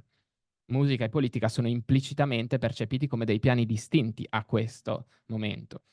Per Nono, al contrario, fare musica diviene in sé atto politico, anche perché la sua visione si innesta volutamente sulla storia del dibattito sulla figura engagée dell'artista, una storia che ha le radici, tra l'altro, nell'attività di Sartre, di Leibowitz e nelle critiche di Adorno alla loro impostazione al concetto di impegno. Ciò mette in luce una differenza ben più generale e strategica. L'originalità innegabile di entrambi, quindi di Nono e Xenakis, si estrinseca diversamente. In Nono come originalità da, con riferimento chiaramente all'ala più integrale del serialismo e agli ambienti compositivi da cui Nono non nasconde di essere figlio, ma si distanzia. In Xenakis invece come originalità di, quindi ex novo, priva alla radice da ogni filiazione e libera da categorizzazioni. E su questo, ad ogni modo, la ricerca ha contribuito a sfatare il mito di un'assenza di radici. Ci sono anche delle ricerche interessanti su tracce di serialismo nell'opera di Xenakis o sulla concezione utopica della sua, appunto, creatio ex nihilo. Xenakis concentra la militanza attiva, possiamo dire, soprattutto in una fase precedente a quella matura e creativa, ossia negli anni universitari. Durante la guerra e i contatti con gli ambienti comunisti gli furono tra l'altro di determinante aiuto dopo la fuga nel 1943 e l'arrivo a Parigi per un inserimento sociale nel nuovo ambiente. Il comunismo lo aiutò. Makis Solomos tuttavia propone un'interessante lettura politica anche di Metastasis. Opera dal valore decisamente eversivo per quanto riguarda però strettamente il piano musicale. Sarebbe una maniera di trasformare in musica una delle manifestazioni avvenute sotto l'occupazione che in Grecia diede inizio ai fatti di dicembre del 1944. Solomos afferma: lo stesso Xenakis, tra l'altro, all'inizio degli anni '80 ha spesso messo in relazione Metastasis con queste manifestazioni. Se tuttavia Xenakis, dopo lo shock della lotta armata, sceglierà il più delle volte di distanziarsi emotivamente da tutto ciò, va comunque tenuta in considerazione l'immagine che la sua figura diede, ad esempio, agli ambienti sessantottini del Conservatorio di Parigi, che scrissero simbolicamente e polemicamente sui nomi delle aule Xenakis pa Gounod. Anche se nella sua musica l'elemento politico, appunto, se non eliminato, viene perlomeno trasfigurato, è dalla sua storia che la sua fama di musicista ottiene giustizia. Il suo passato diventa spesso, nella ricezione europea, un marchio di unicità capace di accendere un interesse non solo aneddotico, ma propriamente estetico. Quella che normalmente chiameremo la fase di formazione, così travagliata e densa di sofferenze, diventa per il pubblico e per i suoi contemporanei uno dei motivi centrali di interesse per la sua figura. E è lo stesso Nono a provarlo quando gli viene chiesto che cosa pensi del collega. Nono dice: Xenakis anzitutto è molto intelligente e poi dal punto di vista umano è da rispettare notevolmente, sia per il passato che lui ha avuto in Grecia nella lotta di liberazione con Marcos, sia per la condanna a morte che lui ha ancora, sia per una posizione musicale, quindi qui c'è anche il saldamento tra la dimensione politica e quella artistica, che è sempre stata originale, cioè sua, staccata, senza alcuna influenza. Ma anche Xenakis lo riconosce, dice: la mia musica contiene tutta l'ansia della mia giovinezza e quella che ho provato durante il periodo della Resistenza. Oltre alle masse come concetti e come tecniche compositive, ciò che non va dimenticato è il ricorso da parte di entrambi a una dedica politica e un riferimento esplicito al tema della resistenza, anche se di diverse resistenze stiamo parlando. Cercheremo quindi di considerare parallelamente il significato, anche se brevemente, che in Nono ebbe il canto sospeso congiuntamente a quello che per Xenakis ebbe Nuit del 67. Brano per 12 voci miste in cui, è bene precisarlo, il titolo e la dedica fu dato in un momento successivo alla composizione dell'opera. Se per Nono la dedica politica ricorre di frequente, ciò risulta invece rarissimo in Xenakis, che oltre a Nuit scrisse soltanto un'altra opera che la critica può definire politica, che è Pour les baleines dell'82. Non potendo addentrarci in un'analisi comparata, è tuttavia interessante notare come i due compositori convergono tra loro attraverso queste due opere, smarcandosi in parte da ciò che ha rappresentato la loro consuetudine e per certi versi anche lo stereotipo sulla loro musica. Troppo militante in Nono e troppo matematico e astruso per Xenakis. Nel canto sospeso Nono sembra procedere verso la scomposizione del messaggio politico, come sappiamo, attraverso un fattore che, se a Stockhausen sembrò di depotenziamento, invece Nono lo intende come un potenziamento della carica comunicativa. Al di là della polemica di Nono con Stockhausen, a proposito dei testi dell'opera, ciò che risulta più rilevante ai fini del confronto è la ricezione però dell'opera. Ciò che Ivanka Stoyanova chiama polverizzazione del significato semantico, in una lettera Boris Porena nel 60 la definisce più semplicemente astrazione. Dice appunto: forse la mia maggiore ammirazione va al come tu sei riuscito a tramutare la musica in musica purissima un documento umano e sociale così tragicamente legato alla storia. Penso che questa, dice Porena, sia la ragione ultima di vita per un artista: astrazione dalla contingenza. Questo termine, astrazione, appunto, fa parte curiosamente più del vocabolario xenakiano che di quello di Nono. Fu e tornerà nel corso di questa relazione, sicuramente tornerà nel corso di questa relazione, e del resto Nono non penserà mai l'azione politica in musica attraverso un'unica modalità possibile. e affermerà anche negli anni successivi che la scomposizione semantica del testo non potrà mai inficiare l'efficacia della comunicazione musicale. Per esempio, in una testimonianza afferma: il tema della resistenza nella musica non è quindi da collegare unicamente all'uso di testi e di situazioni di lotta partigiana, cioè fermato nel tempo, ma è potenzialmente presente in quelle espressioni in cui la verità e la novità di ricerca, di inventiva e di realizzazione sviluppa la capacità fantastica, l'intelligenza ricettiva e la coscienza dell'uomo, teso all'eliminazione, eccetera, eccetera. Se però concentriamo la nostra attenzione sui testi scelti per il canto sospeso, la tensione internazionale è già chiara della resistenza e colpisce proprio la volontà di includere testi di partecipanti alla resistenza greca, quella stessa resistenza per la quale Nono dichiarò di ammirare Xenakis prima ancora di ascoltare una sola nota delle sue composizioni. Questa medesima tensione verso la resistenza come fenomeno internazionale, tra l'altro, la critica l'ha rilevata moltissimo anche in proposito a Nui. Xenakis introduce un tema esplicitamente politico in quest'opera e la dedica recita: per voi detenuti politici, aggiungendo 4 nomi di prigionieri. E dicendo: et pour vous, milliers d'oubliés dont les noms même sont perdus. Quindi se è chiaro il riferimento al regime dei colonnelli che in quel periodo aveva preso la Grecia, la critica ha da tempo sostenuto come il gesto politico di quest'opera trascenda il singolo riferimento. Quindi non si tratta di musica a programma, come è stato ampiamente riscontrato, ed è un gesto di omaggio molto più generale, un saluto alle persone che si sono sacrificate in Spagna come in Grecia come in Portogallo e a tutte appunto le persone dimenticate in particolare. Quindi la presenza di questi riferimenti comunque colpisce particolarmente perché, come abbiamo visto, ciò che caratterizzava la produzione xenachiana, anche nella dimensione estetico-politica, sembrava essere l'astrazione.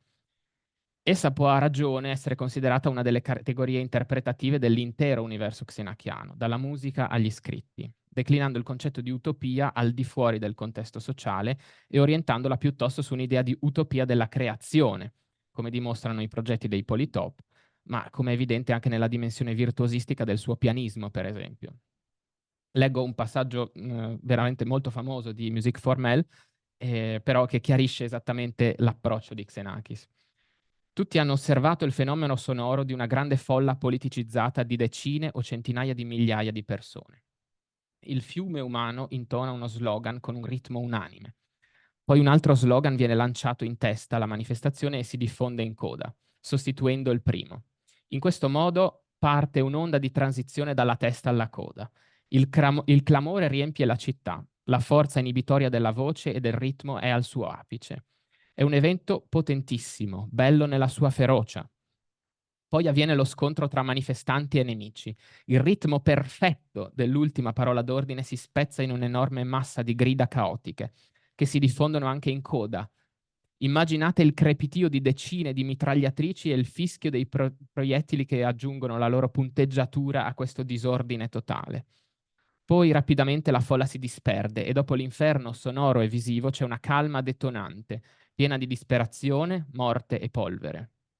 Le leggi statistiche di questi eventi, svuotate del loro contenuto politico o morale, sono quelle delle cicale o della pioggia. Sono leggi di passaggio dall'ordine perfetto al disordine totale in modo continuo o esplosivo.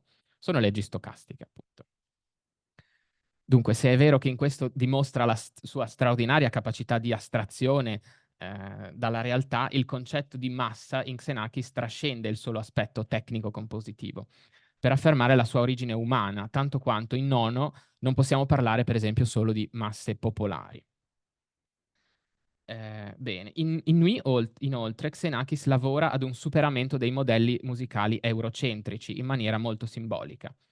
Non critica direttamente il sistema di potere di un'Europa che si è creduta superiore, più civile e ha portato alla barbarie, ma mette direttamente in pratica questo scarto, andando a cogliere il nucleo di ciò che per antonomasia simboleggiava la tradizione musicale eurocolta, andando a toccare la voce. La voce viene liberata dal vincolo dell'intonazione, viene così si dice instrumentalizzata, e Xenakis trasporta le sue innovazioni strumentali appunto alla vocalità, e in apice alla partitura viene indicato partout absolument sans vibrato, voix plate, rude à gorge déployée. E anche qui Makis Solomos individua in questo elemento un tratto di continuità anche con le successive opere per coro. Quindi in Xenakis la lotta all'eurocentrismo sembra essere davvero al centro delle sue intenzioni artistiche, anche se raggiunta attraverso una dinamica meno programmatica, forse più legata alla sua situazione da outsider, o come lui si amava definire, costante immigrato, nella quale appunto si sentì sia in generale nella società, ma anche negli ambienti musicali, sentì un costante immigrato appunto. Ad accendere l'interesse verso una dimensione multipolare e non eurocentrica della creazione musicale contribuì indubbiamente la forma mentis greca cosmopolita, ma anche il comunismo in maniera decisiva. Anche qui però l'impulso all'astrazione è totale, e Xenakis si sofferma non tanto sul significato politico di una musica che si apre anche alla società non battute alle società, diciamo, non occidentali, quanto più sullo specifico interesse musicale da lui nutrito nei confronti dei patrimoni culturali lontani. Xenakis afferma appunto che avevo ascoltato dei concerti in cui Scherchen dirigeva musiche di Schönberg e di Webern, che io trovavo espressioni esacerbate di una tradizione pseudo-sentimentale tipicamente tedesca. Per me erano molto più interessanti le esperienze che avevo fatto con le musiche extraeuropee, musiche giapponesi, del sud-est asiatico, dell'Indonesia, di Java, della Cina, dell'India e dell'Africa nera, che avevo ascoltato attraverso i dischi a 78 giri prestatemi da alcuni amici. Avevo dunque un panorama molto esteso che mi faceva sentire più libero. Ciò rappresenta per Xenakis una dimensione priva di condizionamenti e una sensibilità che per alcuni fu appunto un impulso a superare la distinzione tra musicologia ed etnomusicologia. Non a caso, tra gli autori prediletti da Xenakis nella musica del passato figura Bartók, come si nota da un suo foglio di appunti, quando Xenakis scrive di Béla Bartók ed elenca i suoi meriti, affianca l'approccio transculturale da vero etnomusicologo al profondo amore per la saggezza delle culture tradizionali. E anche qui parla di entusiasmo generoso e ancora una volta capacità di astrazione musicale. Questa apparentemente breve serie di appunti contiene in realtà un dato estremamente rilevante. Se il procedimento dell'astrazione è da un lato per Xenakis un estraniarsi dalla dimensione politica più propriamente detta, intesa come militanza, una forma di astrazione come questa si traduce invece in una sincera quasi finito. Si traduce in una sincera democratizzazione del fatto musicale, dove ci si astrae dal contesto eurocentrico attraverso un atto che questo sì è ancora estremamente afferente alla dimensione del politico. E a questo si aggiunge che lo stesso Nono, nell'81, dimostrando di essere a conoscenza di molti degli sviluppi compositivi del greco, colse tra Bartók e Xenakis affinità tecniche, su cui non mi dilungo. Dunque, venendo alla conclusione. Come osserva Massimo Mila sul canto sospeso, non c'è bisogno che il testo esprima il messaggio musicale, ma è la musica a farlo. E allo stesso modo è stato affermato che la strumentalizzazione della voce deriva in Xenakis da un radicale rifiuto del linguaggio. Quindi a poter portare qualche risultato concreto forse può essere più uno studio comparato della ricezione di queste due opere, appunto il canto sospeso e Nuit, che un confronto tra le opere stesse. Xenakis stilizza in suono ciò che Nono ancora affida in parte alla mediazione del messaggio testuale, e i fonemi implicati da Xenakis, talora inventati e talora desunti da antiche lingue mesopotamiche, non mirano ovviamente alla significazione né alla comunicazione verbale. Si tratta delle emozioni più umane e primitive, e è stato coniato appunto il termine rifiuto del linguaggio. A colpire ancora di più però e con questo voglio chiudere, è ciò che Nono dichiara a proposito del canto sospeso, in cui forse retrospettivamente e dopo aver assistito agli sviluppi compositivi dei suoi colleghi, egli sembra voler includere Xenakis in una sorta di genealogia della propria attività compositiva, o perlomeno situare cronologicamente la propria attività dimostrando di aver piena coscienza del ruolo e del valore delle primissime sperimentazioni xenakiane. Più precisamente, con riferimento ai materiali d'archivio, Xenakis viene menzionato sia in una sorta di contestualizzazione storico-genealogica del canto sospeso, sia in una introduzione al Prometeo ricchissima peraltro di spunti filosofici. Entrambe le vado a leggere. Ah, eccole qua. Allora, nel primo caso, dopo aver nominato opere come i presupposti del canto sospeso, quali il sopravvissuto di Varsavia, il prigioniero di Dalla Piccola, la 10ª sinfonia di Shostakovich, Nono scrive: nel 1955 il greco Xenakis, condannato a morte dai fascisti per aver partecipato alla lotta di Markov, compone Metastasis sviluppando in modo originale una sua proposta musicale, unitamente alla conoscenza della scienza stocastica. Xenakis viene incluso in questa genealogia, insistendo ancora una volta in modo esplicito sul suo coinvolgimento nella Resistenza. Nel secondo caso, nell'altro documento, una trascrizione di un intervento orale di Nono sul Prometeo riprende vigore il tema della spazialità su quello politico e si esprime in questi termini. Gabrieli, portato fuori da San Marco e messo dentro in un contenente concertistico dove ci sia al massimo la stereofonia, è una informazione falsa.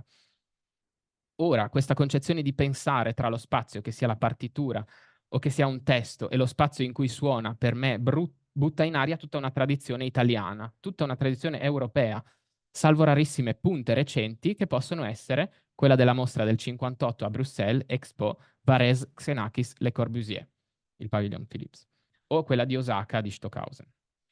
Queste brevi apparizioni testimoniano ancora una volta in più quanto il potere trasformativo ed eversivo, soprattutto dei primissimi lavori di Xenakis, suscitarono una reazione forte in Nono, che pur riconoscendolo come outsider, lo considera fin dalle prime mosse un riferimento imprescindibile per la composizione del presente, con un'intuizione che tra l'altro non molti ebbero a quel tempo.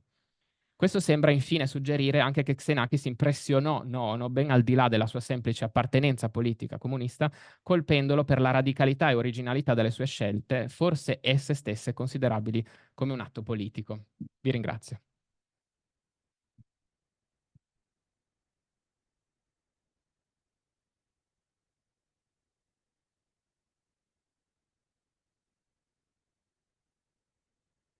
Grazie mille per questa relazione. Io sono molto contento della novità dell'approccio, il confronto tra questi due autori. Adesso siamo un po' in ritardo, non so se c'è qualche domanda, ma io ti invito a continuare, leggerò molto volentieri delle altre cose, perché nell'abstract che avevi preparato, adesso non ricordo la frase esatta, ma tu parli di un lavoro che Xenakis ha dovuto fare su se stesso, per il rapporto tra scienza e espressione, espressività che è molto forte in lui.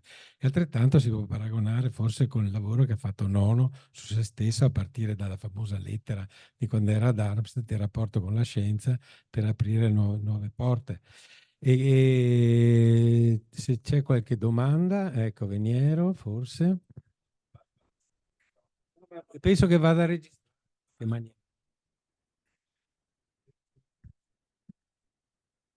Contravvengo un po' a questo annuncio che avevo fatto, che appunto avrei cercato di riassumere un po' le osservazioni nella mia alla fine, però diciamo questo è un dettaglio che se no dopo si accumulano troppe cose, ma c'è un dettaglio che mi ha colpito quando lei ha fatto riferimento a quella citazione della Musique Formelle a proposito della dimensione sonora delle manifestazioni di massa, no? È un'attenzione che aveva anche Nono. Nono scrive, c'è un testo che in realtà è più un dialogo, una trascrizione di un'intervista fatta insieme a Giovanni Pirelli a un gruppo di operai che si intitola appunto Uso del suono nella lotta proletaria.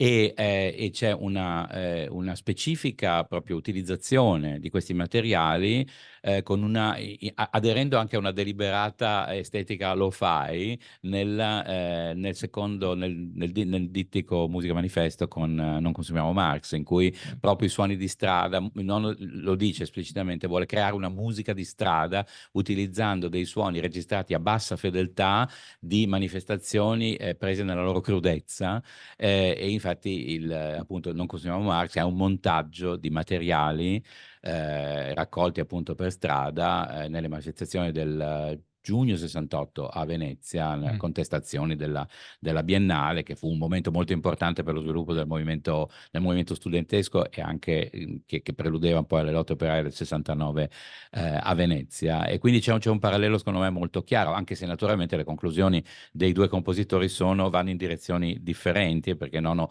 cerca di riutilizzare queste sonorità crude, queste sonorità prelevate dalla realtà in funzione di un potenziamento della musica in quanto strumento di lotta. E lo fa in un modo molto interessante, perché non c'è nessuna trasfigurazione compositiva, ma c'è addirittura un'esasperazione della caudezza del materiale di partenza. Questo era solo come Grazie, molto interessante. una puntualizzazione.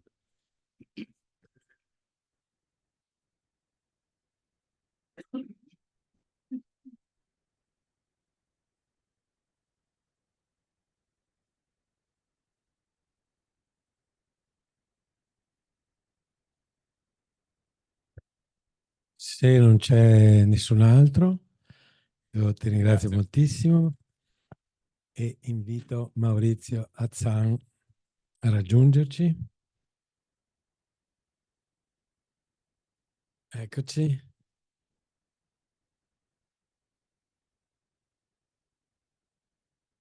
Maurizio Azzan è un compositore, è un sound artist. Ha studiato composizione al Conservatorio di Milano con Solbiati, al Conservatoire National Supérieur di Parigi con Durieux e Marès, e all'IRCAM e anche con Salvatore Sciarrino. Quindi ha un cursus perfetto e esaustivo. Ha inoltre conseguito una laurea magistrale in filologia e letteratura dell'antichità presso l'Università degli Studi di Torino. È un autore presente nei principali festival di musica contemporanea a livello internazionale, è stato suonato dai principali gruppi di oggi, tra cui l'Ex Novo Ensemble, una quindicina di anni fa forse, e attualmente è professore presso il Conservatorio Campiani di Mantova. Svolge anche o ha svolto altri ruoli di artist in residence della Cancelleria Federale Austriaca e alla Cité Internationale des Arts de Parigi e all'Istituto Italiano di Cultura di Parigi. È un autore su vini Zarboni fino a un certo periodo e poi recentemente lo è con la Casa Ricordi.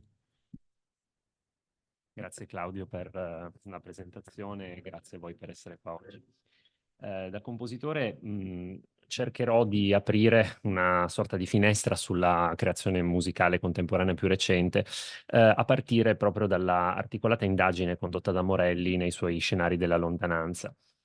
Uno degli aspetti più complessi dell'indagine condotta da Giovanni Morelli sul Novecento di ricerca riguarda infatti quegli standard della creazione di spazio e lontananza nella musica moderna, non più contemporanea, come diceva, che apre il suo volume pubblicato da Marsilio nel 2003.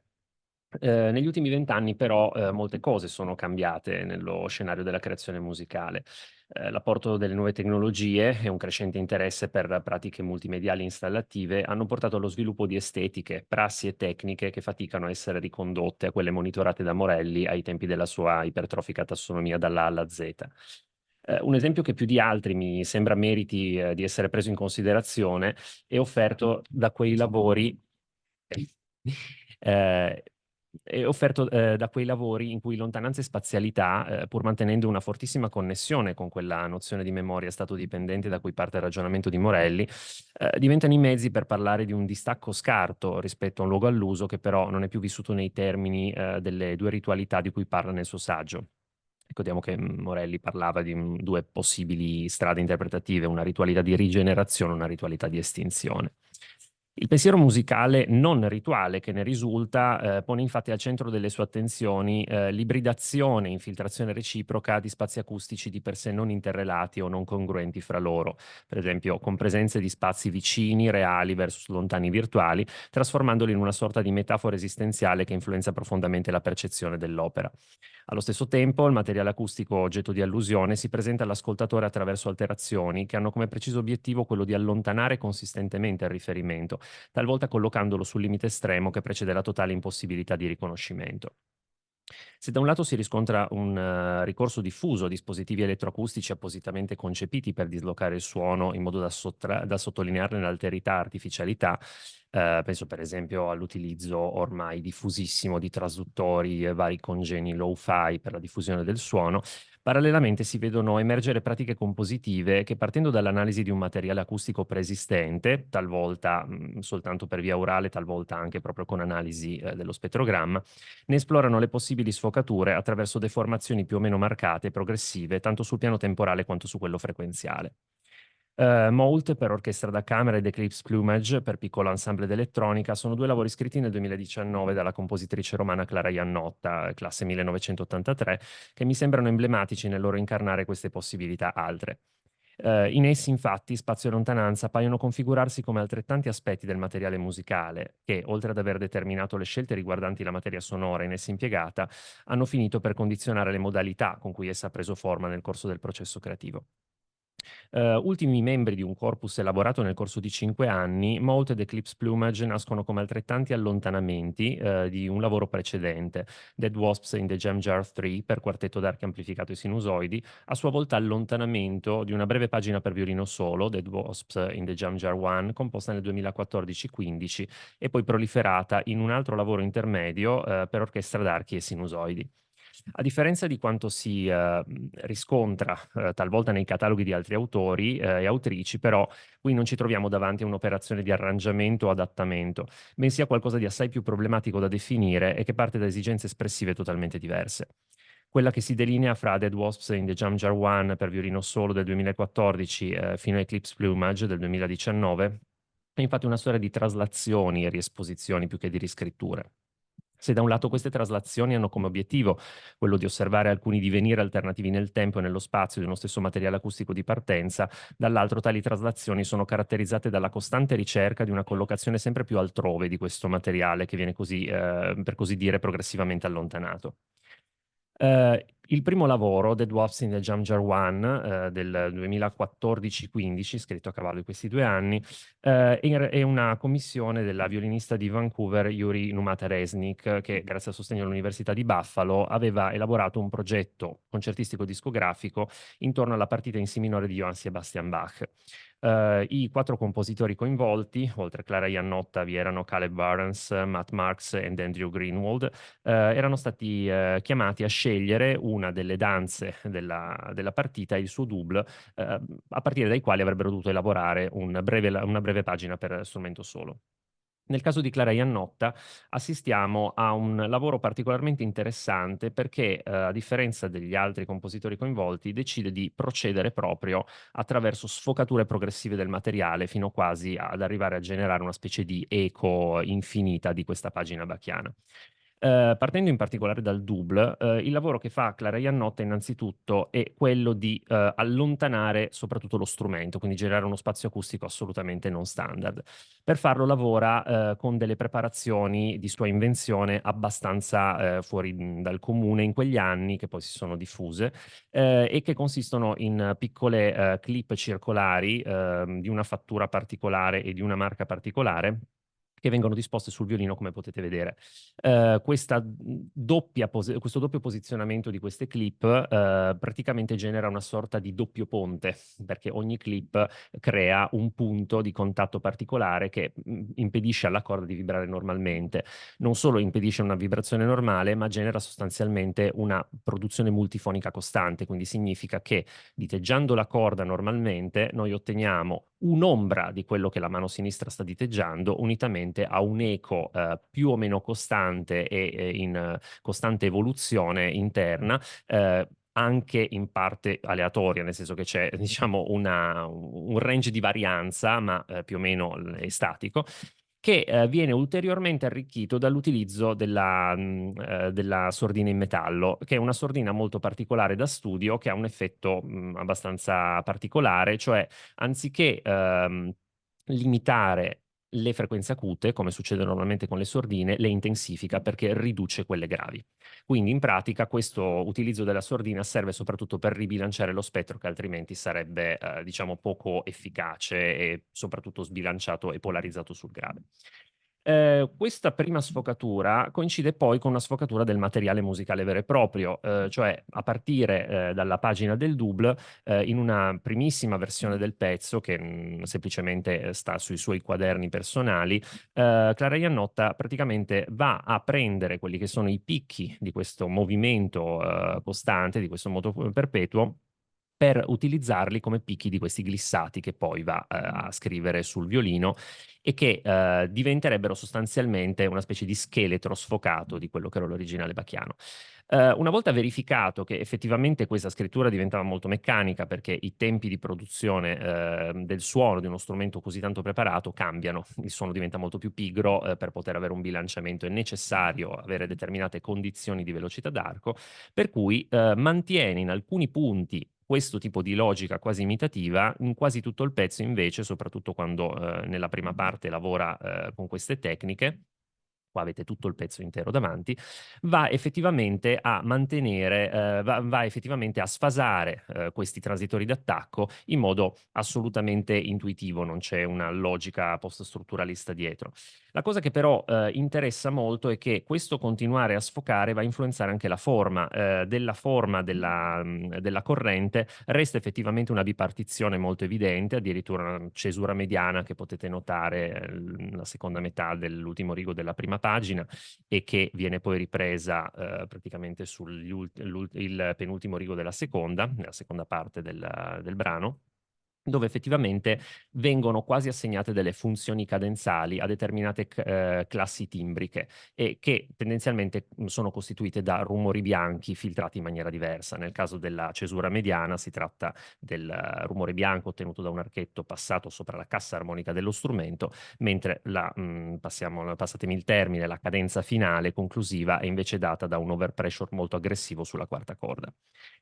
Tutto questo ci interessa perché, oltre a far vedere come l'idea di dislocazione del materiale musicale vada a influenzare non soltanto l'uso dello strumento, l'uso di un materiale preesistente, ma addirittura la forma che si trova in un luogo altro da sé, viene poi portata avanti anche nell'idea stessa di sound che si va a cercare, perché effettivamente il lavoro per violino, inizialmente concepito per questa pubblicazione discografica, ha poi avuto una storia di esecuzioni durante le quali la compositrice ha cominciato a sperimentare soprattutto sull'amplificazione, ma non un'amplificazione qualsiasi.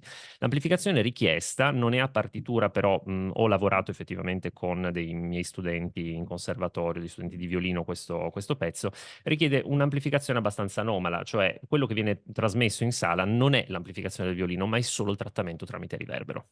Quindi quello che si viene a creare è una specie di enorme camera acustica all'interno della quale lo strumento risulta quasi sfocato perché si sente la sua emanazione, ma paradossalmente la fonte sonora principale sembra quasi perdersi all'interno di questa fascia che si viene a creare.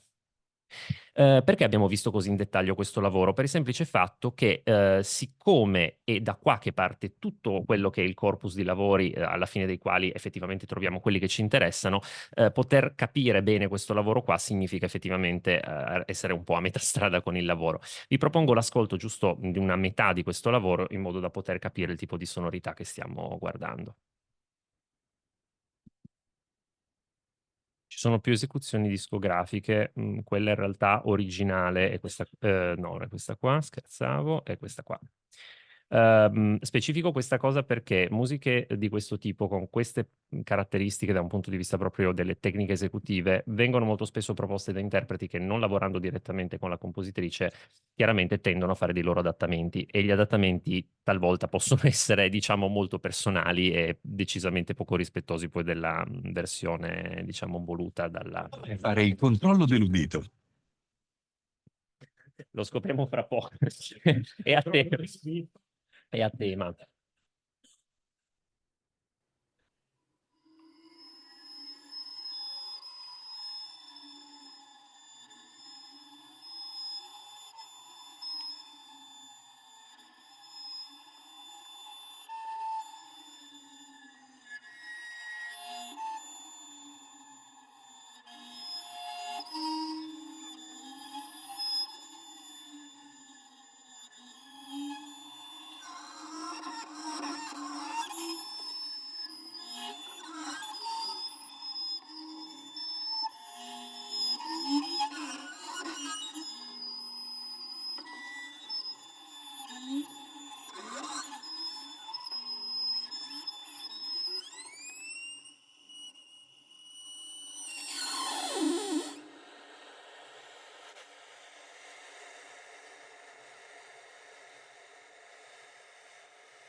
eccetera.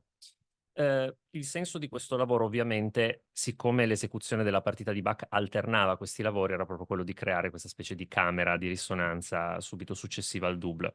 E quello che a noi interessa è il fatto che nel lavoro, che in realtà non ascolteremo perché ci interessa giusto così citarlo di passaggio, che viene subito dopo, That Was in the Jam Jar 2, abbiamo una sorta di rilavorazione di questo stesso materiale, però all'interno dell'orchestra d'archi. E l'orchestra d'archi effettivamente va a divaricare questo materiale diffondendolo all'interno di tutto quanto l'ensemble, ma lavorandolo ovviamente su una struttura temporale completamente diversa. Quello che a noi interessa all'interno del nostro discorso sopra lo spazio, nei termini in cui Morelli parla, è effettivamente il fatto non secondario per cui la compositrice decida di abbinare al suono analogico, questa volta dell'orchestra, quindi senza amplificazione, senza riverbero, di sinusoidi che vengono trasmesse attraverso casse acustiche posizionate dietro l'orchestra.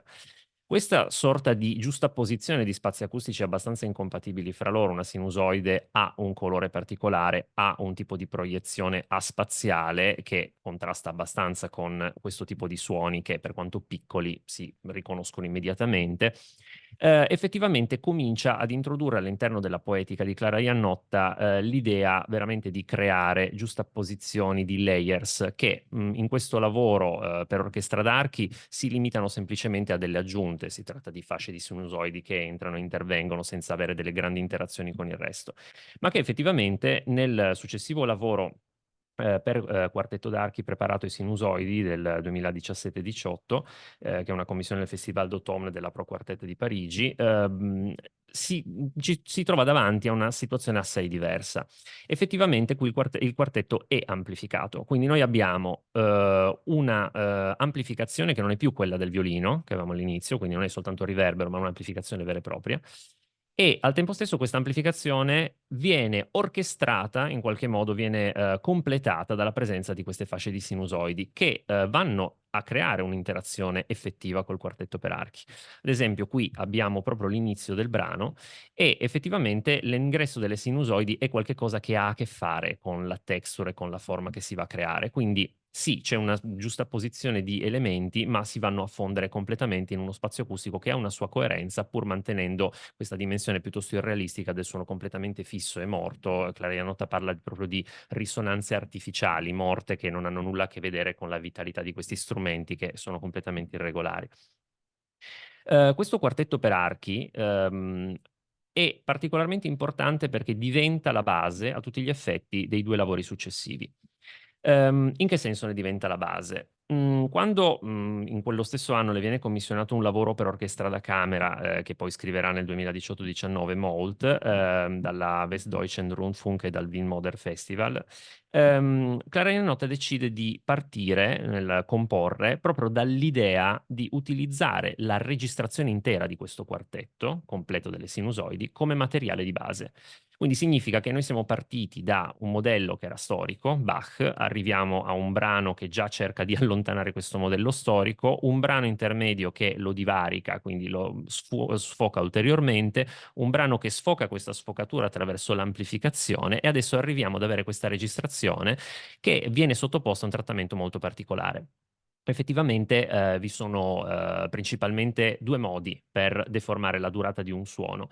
O si lavora sulla temporalità, quindi di fatto non si mantiene, si mantengono i rapporti armonici del suono ma non si mantiene la durata, oppure per poter mantenere i rapporti armonici e modificare la durata bisogna ricorrere alla trasformata di Fourier semplificata per poter sostanzialmente fare un'analisi spettrale complessa, dove però il compromesso è fra precisione sul piano temporale o precisione sul piano spettrale perché sono inversamente proporzionali. Questo è un problema matematico che non è mai stato risolto.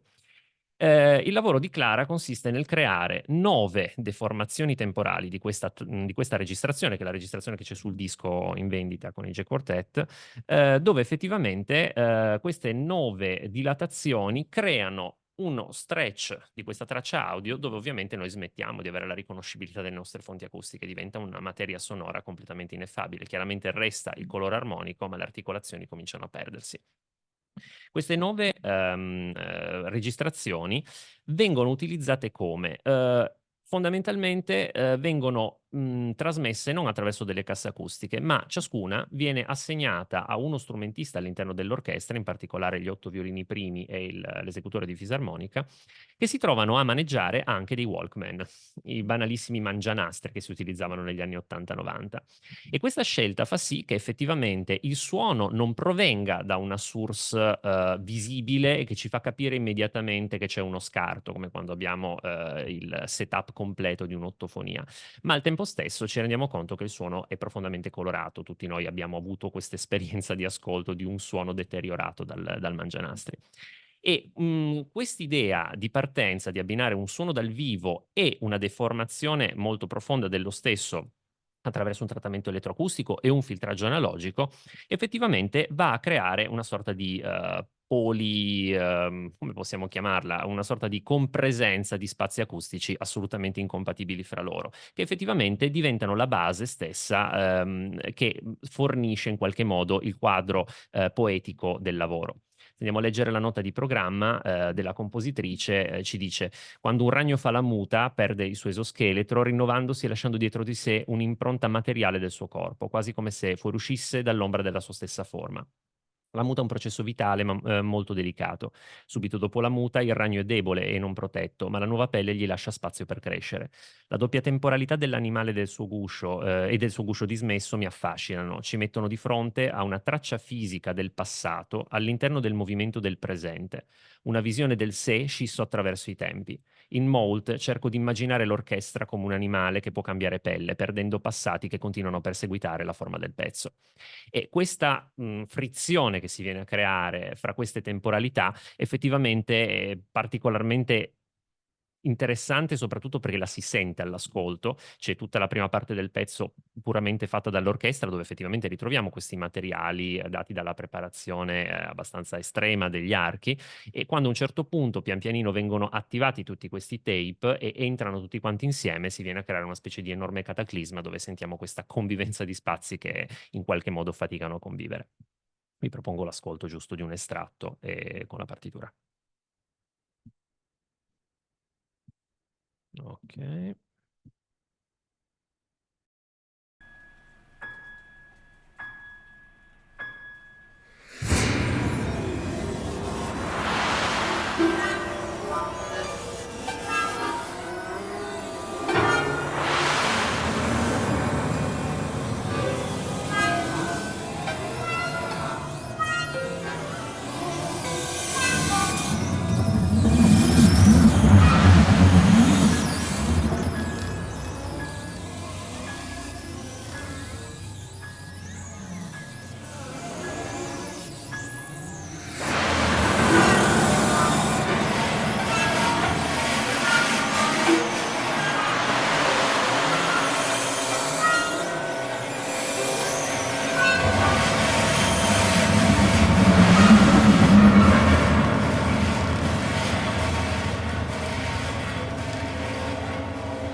Eccetera. Vedete che all'interno dell'ascolto c'era questa presenza di questa specie di fascia acuta molto strana, che ovviamente è data dalle trasposizioni più in acuto della registrazione del quartetto, e questi gravi abbastanza particolari che effettivamente sono l'orchestrazione fatta dall'orchestra attraverso l'uso della fisarmonica e con dei cluster particolari e gli archi molto scordati nel grave, che creano proprio esattamente lo stesso effetto che si ottiene con questi stretch molto esasperati nelle parti gravi. L'ultimo lavoro che osserviamo, perché è un passo ulteriore di allontanamento, e Eclipse Plumage, scritto subito dopo Mult. Si tratta di un lavoro che in qualche modo, di cui non posso mostrare la partitura semplicemente perché non è terminata, è in corso di revisione e quindi io ce l'ho, però insomma non mi sembrava corretto mostrare un lavoro in fieri perché insomma non mi sembrava una buona cosa rispetto al lavoro della compositrice. Quello che posso dirvi, insomma cercherò di descrivervi da un punto di vista tecnico quello che accade, poi ascolteremo una parte. Ci troviamo ancora una volta davanti a un ennesimo allontanamento perché questi 9 nastri che sono stati creati attraverso la dilatazione con la FFT non vengono più utilizzati questa volta all'interno dei mangianastri, ma vengono trasmessi all'interno delle stesse casse acustiche che amplificano gli strumenti. E questo pezzo effettivamente, letteralmente, prende tutto il quartetto per archi che sta all'interno di questi nastri, che viene diciamo riarrangiato per trio d'archi, che sono i sottoinsieme all'interno dell'ensemble, e che suona in contemporanea a tutti i suoi stretch, quindi praticamente ci troviamo di fronte alla stessa musica deformata 10 volte, in originale e in tutte le sue derivazioni. E man mano che va avanti il pezzo, gli altri strumenti cominciano ad aggiungersi, cominciano dapprima ad orchestrare quello che si trovano ad incontrare fino a rendersi completamente indipendenti. Questa massa di archi e delle loro deformazioni pian piano si spegne, restano soltanto gli altri strumenti, quasi come se effettivamente questo ragno si fosse definitivamente liberato dalla muta. Vi faccio ascoltare giusto l'inizio in modo da sentire questa cosa. Da un punto di vista proprio della percezione spaziale è molto particolare perché l'amplificazione gestita in questo modo chiaramente impedisce la riconoscibilità di quello che stanno facendo gli strumenti. Noi vediamo chiaramente i violinisti e il violoncellista che si muovono, però difficilmente possiamo distinguere chi stia producendo cosa.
Eccetera. Arrivati verso le conclusioni, prima delle domande, mi è partita la slide prima del dovuto, quello che credo sia interessante è che nei lavori di Clara Iannotta rapidamente passati in rassegna abbiamo visto come le categorie morelliane di spazio e lontananza connesse al concetto di memoria stato dipendente, che credo sia veramente molto importante per inquadrare il senso di questa operazione, continuino ad essere operative su più livelli, sebbene con modalità diverse, dovute a mezzi tecnici non ancora abbastanza sviluppati ai tempi dell'indagine morelliana, e che si sono poi rivelati centrali nella definizione del linguaggio di questa compositrice come di altri autori. Nei lavori presi in esame, l'uso di tecnologie low e hi-fi ha infatti permesso alla compositrice di articolare il suo materiale su più piani spaziali concomitanti, in cui un suono percettivamente collocato qui nel reale finisce per convivere e ibridarsi con un altrove virtuale, arrivando talvolta a generare una vera e propria politopia sonora. La spazialità quindi finisce per configurarsi in maniera non univoca. Se da un lato infatti sicuramente possiamo ancora trovare dei momenti in cui tale spazialità si limita al piano più propriamente spaziale, quindi la disposizione delle source e la loro riconoscibilità, in realtà molto più spesso va a toccare quello che possiamo quasi dire un piano culturale, perché il filtraggio delle source che utilizza di diffusione finisce per rimandare a un contesto di ascolto che si trascina dietro comunque tutta la sua valenza anche da un punto di vista espressivo ed emotivo. Questi risultati preliminari, sebbene emergano da un caso di studio ben specifico, sembrano però pertinenti anche guardando alla produzione di altri autori e autrici attivi negli ultimi 20 anni. Credo quindi che sarà importante in futuro estendere questa ricerca il più possibile per poter mappare in modo più organico l'impatto che gli avanzamenti tecnologici, anche nell'ambito dell'estensione degli strumenti attraverso preparazione di altri dispositivi, che qua ovviamente abbiamo appena accennato, hanno avuto e stanno avendo sul modo in cui i compositori del nostro tempo concepiscono ed articolano il suono nel tempo. Grazie.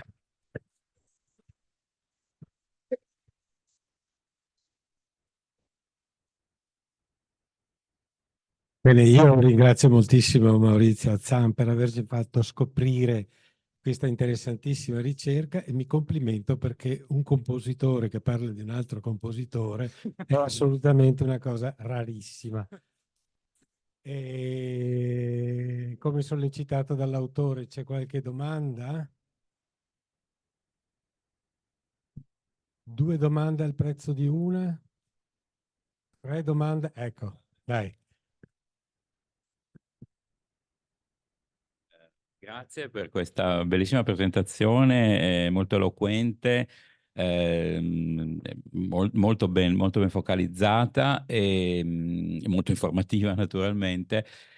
Non ho particolari domande da fare, soltanto un'osservazione con cui vorrei così, ma molto estemporaneamente, introdurre poi e passare, avviare diciamo una transizione a quella che sarà la discussione conclusiva e che riguarda proprio la congruenza, diciamo, del lavoro che lei ha fatto con un po' il tema del nostro convegno, no? Nel senso che abbiamo avuto un esempio, secondo me, molto bello, molto eloquente, di come non sia stato applicato un metodo, diciamo, cioè, o meglio, non un metodo morelliano, a un lavoro analitico e descrittivo di un'esperienza che Morelli non ha conosciuto, ma come sono state utilizzate alcune categorie ermeneutiche morelliane all'interno di un lavoro, diciamo, approcciando un lavoro che in realtà non ha, diciamo, usufruito di un metodo particolarmente riferito al tipico modo di scavare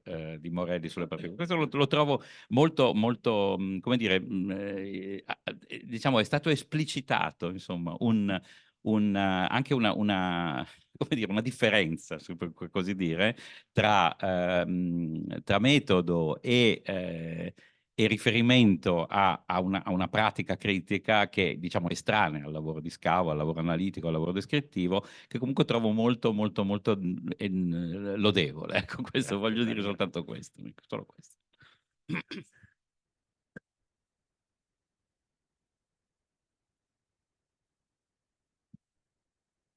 Se posso chiusare con una riflessione, e non per autocitarmi, ma l'anno scorso al convegno della SIMC io ho fatto un intervento che aveva per titolo "Per l'avvento del musicologus practicus", che è secondo me una nuova categoria di musicologo che io penso sia necessario prendere in considerazione anche proprio a livello della scuola, della didattica dei conservatori. Io gli facevo un esempio, per esempio riferendomi al Tonmeister, e ne ho conosciuti in Germania, che è una figura che ha una preparazione sugli strumenti, per esempio il pianoforte, conosce la composizione fino a dei livelli avanzati, conosce l'elettronica e le tecniche di registrazione fino a dei livelli abbastanza avanzati E per di più è in grado, durante le registrazioni, noi eravamo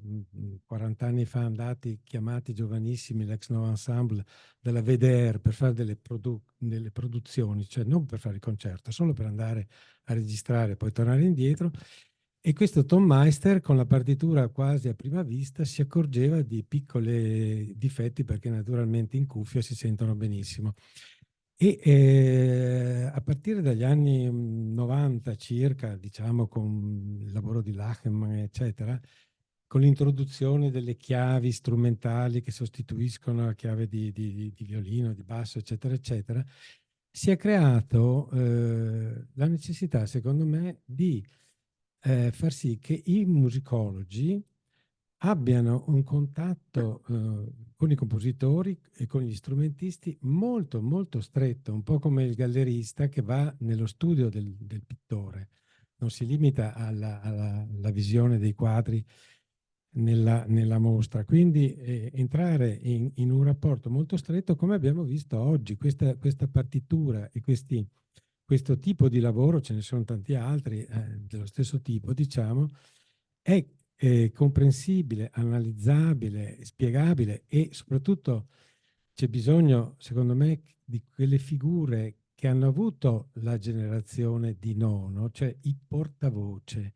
Se noi pensiamo a Bortolotto, Dalhaus, Heinz Klaus, Metzger, eccetera, eccetera, erano dei musicologi che stavano a stretto contatto con i compositori e poi si facevano anche portavoce, analizzavano, spiegavano le cose, come hai fatto benissimo.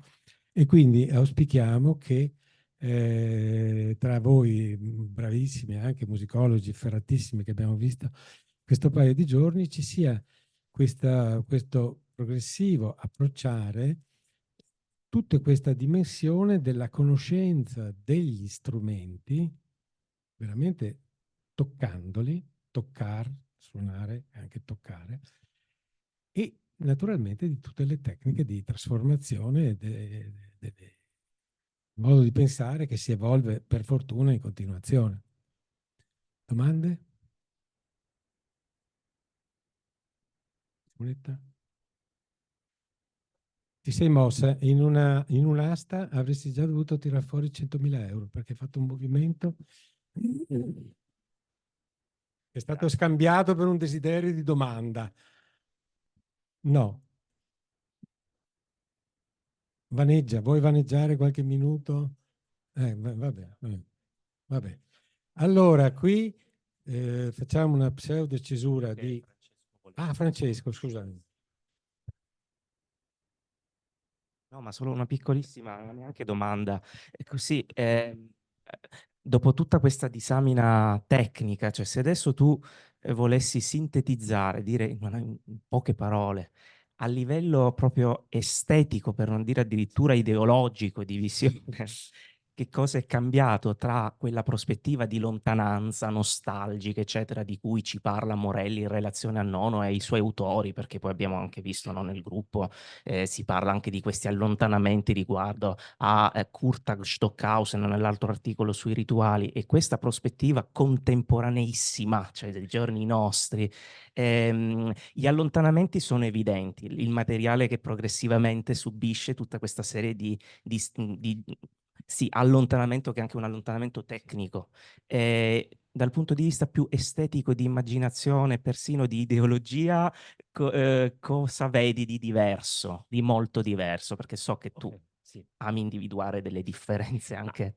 Allora, diciamo che sembra un po' incredibile la coincidenza, però è una cosa di cui si è parlato letteralmente 2 giorni fa a Cremona, perché in questi giorni il mio conservatorio ha un progetto comune con la facoltà di musicologia di Cremona, per cui si chiama Musica del XXI secolo. Ogni anno vengono invitati 3-4 compositori che fanno alcune lecture e interviste all'università e poi bissano la stessa cosa al conservatorio, continuando il discorso per cui i giovani compositori vanno all'università a seguire il lavoro musicologico che viene fatto sui compositori e i musicologi poi assistono alle lezioni che vengono fatte ai giovani compositori, questo proprio nell'ottica di creare un ponte fra la creazione anche a livello intergenerazionale.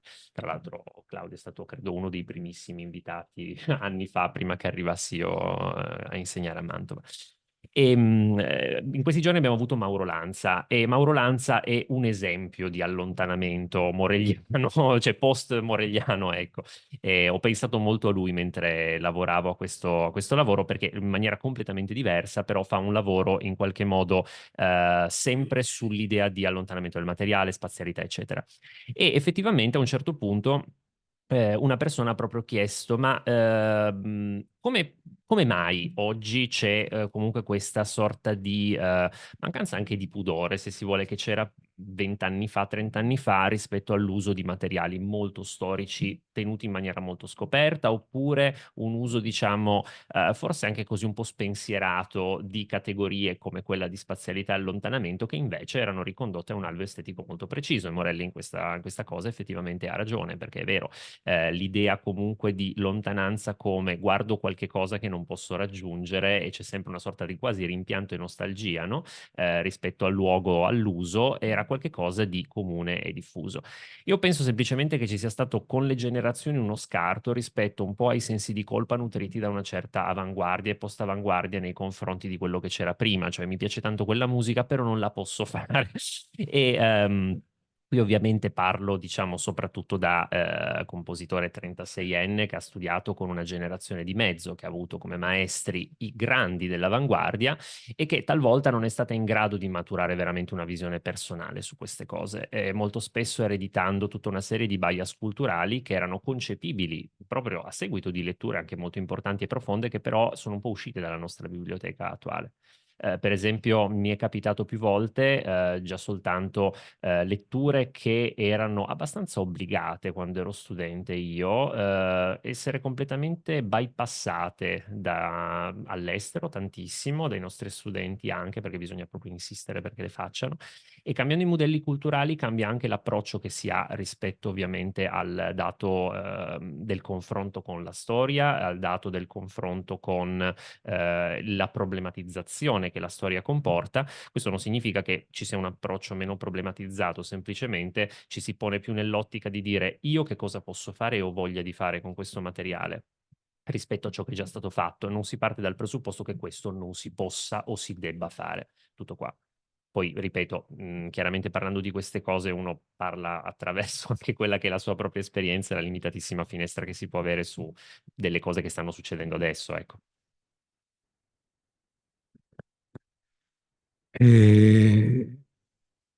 Verissimo. E poi per tornare a Nono, per esempio, quest'idea dell'allungamento della cosa che continua in maniera carsica sotto.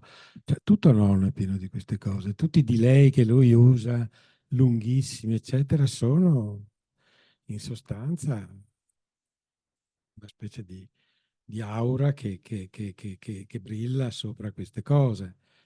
E quindi anche ieri avevo chiesto conferma dopo un intervento che c'è stato su quest'idea della seconda scuola veneziana. Beh, io sono veneziano, quindi sono sempre veramente incuriosito di questo tentativo di definirci, questi elenchi di Quodlibet, per cui uno non trovandosi dice, ma allora forse non sono veneziano, perché non capisco, non ricado in queste cose e ricado in altre. E, io so benissimo che Giovanni Morelli era riluttante a definire questa idea di seconda scuola veneziana, che poi è un uso molto pratico per stabilire il confronto anche con la seconda scuola di Vienna, con queste due triadi di grandissimi. Però da veneziano, ancora una volta io sono rompiscatole, esorto i giovani alle storie nuove, alle nuove storie. Se la seconda scuola veneziana Giovanni la faceva andare dal 48 al 54 come se avesse chiuso i battenti, io prima dicevo, ma se è un pensiero non può avere una scadenza, non è mica uno yogurt. Cioè Socrate e il suo pensiero, Platone e il suo pensiero, Aristotele e il suo pensiero si citano come se fossero vivi. Ma anche che fosse stata chiusa, io appartengo alla generazione successiva. Dopo la mia, mi fa enormemente piacere che tu abbia citato Mauro Lanza, c'è almeno un'altra generazione di 45 anni, Mauro Lanza, Mancuso, Perocco, eccetera, e c'è una generazione, speriamo, di ventenni che si stia formando. Quindi bisogna allarmarsi, perché non soltanto c'è già una terza scuola veneziana, ma mi preoccuperei perché evidentemente ce n'è una quarta estesa, diffusa, visto che tutto è extended. Adesso è extended geograficamente, perché la Clara, che ha fatto con me un corso 15 anni fa alla Civica, mi pare, e appunto risiede oltre Alpe, e credo, o lavora soprattutto oltre Alpe.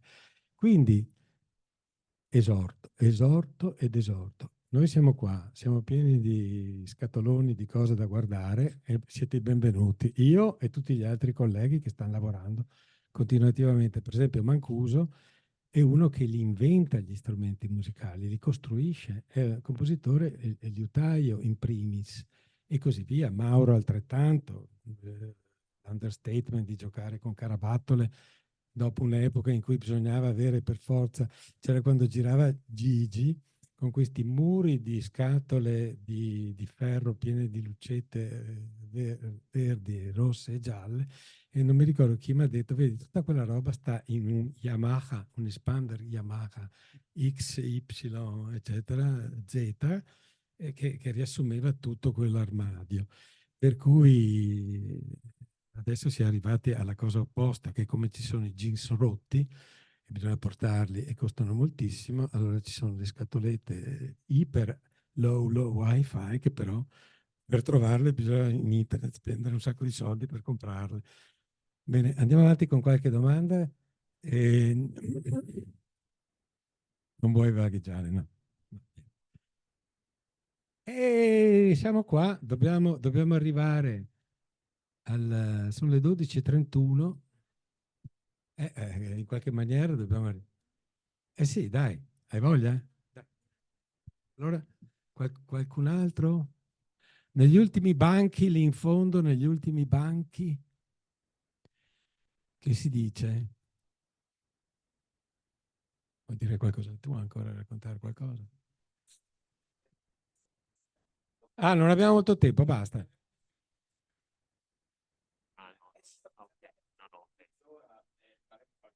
Stiamo già facendo la discussione. Qualcuno si era prenotato? Qualcuno pensava di... Sì, è già cominciata, no? C'è un moderatore, forse io... Giada Viviani, Veniero Rizzardi. Vieni qua. No, vieni a smoderare. Vieni a smoderare subito.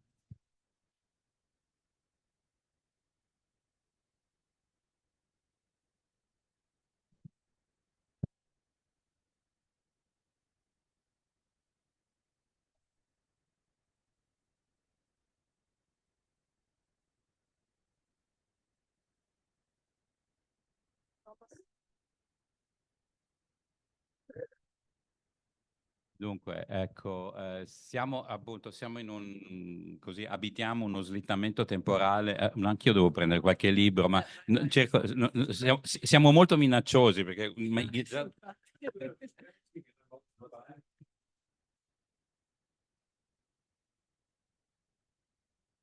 Allora, d'accordo con Veniero, abbiamo pensato estemporaneamente di proporre più una chiacchierata radiofonica che delle conclusioni.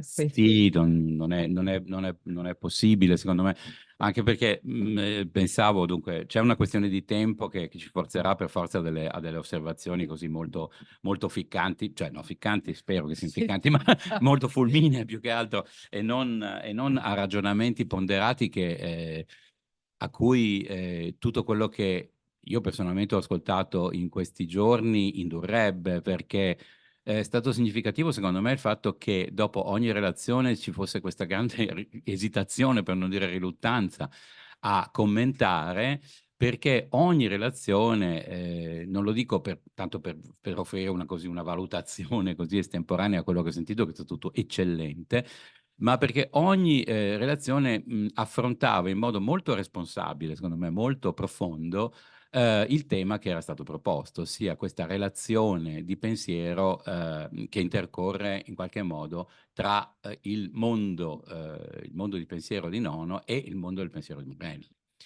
E quindi, diciamo, resisto assolutamente alla tentazione, anche perché non avrei neanche le capacità, perlomeno in questo momento, di velocemente cercare di offrire un significato, o comunque una valutazione sintetica di quello che è stato detto, ma che comunque andrà fatta, perché se non altro per dare un significato, un senso, una direzione e un orientamento a quello che potrà essere il lavoro che seguirà, insomma, nell'ambito del gruppo di lavoro su Giovanni Morelli. E quindi credo che questo, diciamo, lo lasciamo, diciamo, completamente scoperto per il momento. Quello che invece, quindi avevo preso un po' di appunti su ciascuna delle relazioni, e naturalmente non c'è assolutamente il tempo per parlarne di questo, però così alcuni temi che magari sono anche a me personalmente più cari e che comunque credo che abbiano una risonanza anche nelle osservazioni che Giada ha preparato, secondo me dovrebbero essere così abbastanza centrali. Dico ancora una cosa in premessa prima di dire qualche cosa. Premessa della premessa. Dico che ho apprezzato enormemente la relazione di Laurent Feneroux, che ha dimostrato proprio come dire, come si può veramente fare della musicologie hors d'elle, come aveva titolato Gianfranco Minai nel suo volume.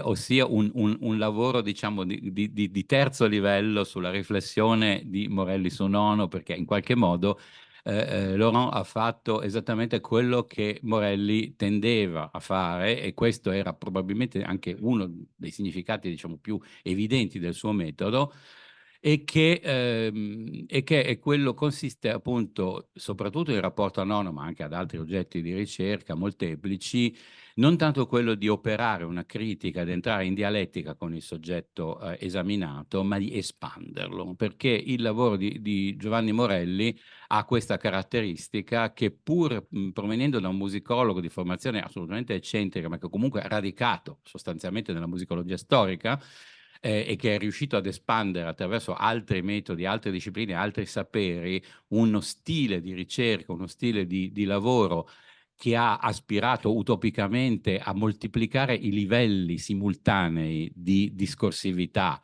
nell'affrontare un oggetto di studio. Ha proposto esattamente questo, cioè diciamo questo difetto, se vogliamo, un difetto virtuoso naturalmente, di dialettica con il soggetto, con l'oggetto di ricerca, ma appunto un tentativo utopico di espansione, di espansione, no? Cioè anche di espansione lungo i percorsi della storia, fino a renderli circolari, no? Non so, credo che tu forse io, come dire, volevo fare qualche osservazione, se ce ne sarà il tempo, sul concetto di scuola veneziana, che mi sembra centrale anche in rapporto a quello che è stato il lavoro di Morelli, non solo come esegeta, non solo come studioso, ma anche come uomo pratico, come uomo di relazione, come organizzatore, come studioso che entra in relazione con altre pratiche di studio.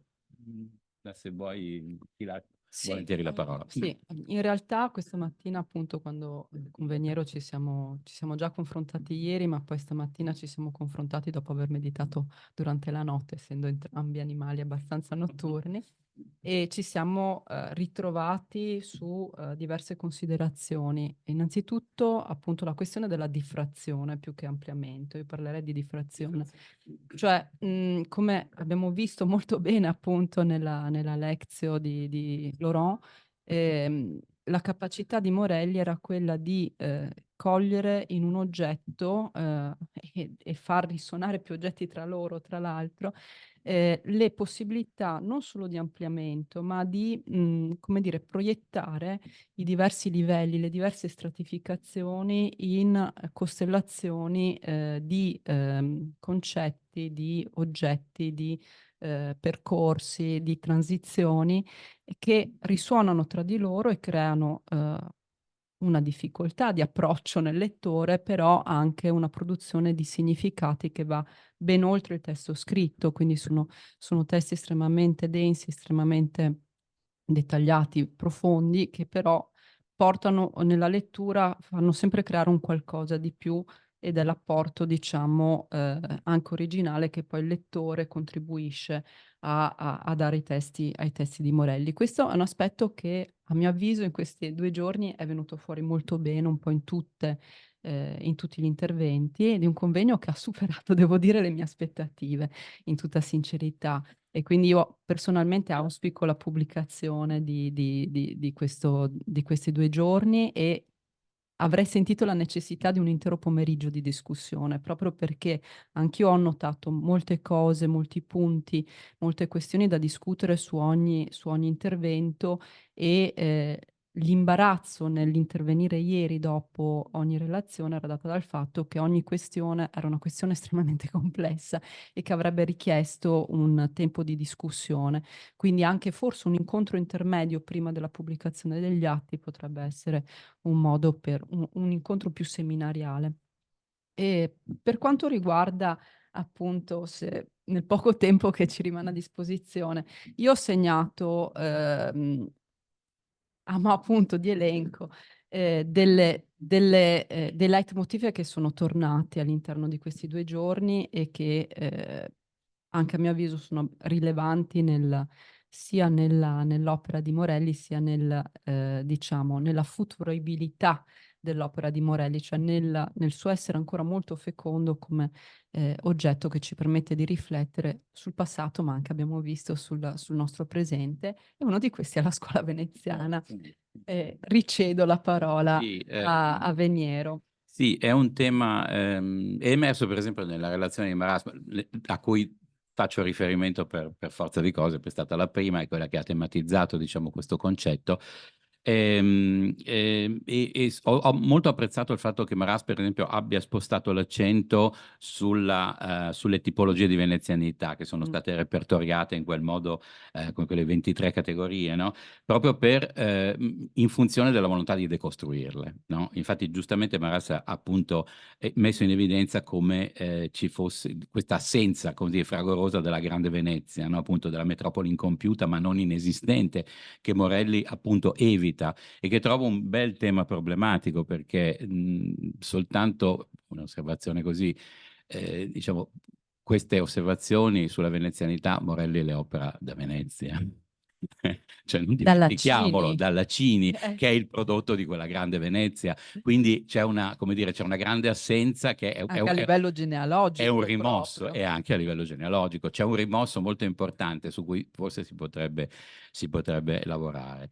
Per quel che riguarda il concetto di scuola veneziana, invece qui entro un po' in prima persona, perché a proposito del lavoro di Giovanni Morelli, a livello appunto organizzativo, nel suo interagire non solo come studioso ma come operatore nella città e nelle istituzioni veneziane, in particolare riguardo al rapporto che lui ha avuto con Nono, credo che diciamo, il cercare ha senso tracciare una genealogia di questa nozione di scuola, o di nuova scuola veneziana, anzi di ultima scuola veneziana, come Morelli si esprime appunto nell'incipit del suo saggio sulla carica dei Quodlibet. E diciamo, tutto questo nasce anche molto dall'attivarsi di Giovanni Morelli verso il lascito di Luigi IX. Bisogna ricordare, per esempio, sono alcuni fatti materiali che secondo me è giusto non ignorare. Il fatto, per esempio, che prima ancora della costituzione dell'archivio Luigi IX, Giovanni Morelli si fosse offerto di accogliere alla morte di Nono il fondo di Nono tra i fondi della Cini. E dopodiché, dopo che la volontà invece della famiglia andò in una direzione differente, ossia quella di mantenere a Venezia, dopo anche offerte che erano state fatte da altre istituzioni fuori d'Italia, mantenere a Venezia, ma in un archivio proprio che poi si costituirà in fondazione, Giovanni Morelli venne naturalmente aggregato tra i soci fondatori dell'archivio. E diciamo, questo atto di fondazione non fu soltanto formale, ma fu l'inizio di un'attività scientifica promossa da Morelli, sia come direttore dell'Istituto della Musica della Fondazione, sia come principale docente di musicologia a Ca' Foscari. E in questa doppia posizione, oltre che diciamo in grazia di altre posizioni che Giovanni deteneva in modo formale e informale dentro le istituzioni della città, ivi compresa la Fondazione Levi, riuscì a costituire presso la Fondazione Cini diciamo, una succursale del centro di ricerca costituito in primis dall'Archivio Luigi IX, dando vita a una sequenza molto stretta, molto fitta di iniziative, convegni, seminari di interpretazione, seminari di ricostituzione di opere perdute e correlato a questa attività seminariale e di ricerca collettiva anche una serie di pubblicazioni piuttosto importanti. Morelli in prima persona non si espresse come saggista, non produsse dei contributi all'interno di queste pubblicazioni, ricordo i quattro volumi della serie Archivi Luigi Non Studi, ma interagiva e come con queste ricerche ne era parte attiva, anche se appunto non si esprimeva in queste specifiche sedi. E ricordo appunto che l'emergere di questa riflessione sulla scuola veneziana nacque da una relazione che io tenni e che poi si tradusse in uno scritto, partendo da un dato assolutamente documentario, assolutamente materiale, perché questo tema della nuova scuola veneziana emerse da una testimonianza che io raccolsi da Renzo Dall'Oglio, citato appunto anche da Maras, il quale riferì una cosa che assolutamente non era nota e che venne resa nota appunto nel 2003 soltanto, che negli anni 1951-52, quando un gruppo di giovani allievi, tra cui Nono in primis, ma anche Dall'Oglio, Fabris e altri, iniziarono ad assistere Maderna nella preparazione di piani precompositivi che Maderna stesso aveva ideato, i famosi quadrati magici, eccetera, dando vita a una disciplina, diciamo, di tecnica compositiva nuova, interamente nuova, protoseriale, che Maderna stesso denominò inizio di una nuova scuola veneziana. Questa è una testimonianza diretta. Dall'Oglio, ricordo, mi disse in una intervista lunga intervista che raccolse insieme a Gianmario Borio, dice: Maderna a un certo punto volle che noi rinunciassimo alle nostre firme individuali per firmare le nostre composizioni collettivamente come nuova scuola veneziana.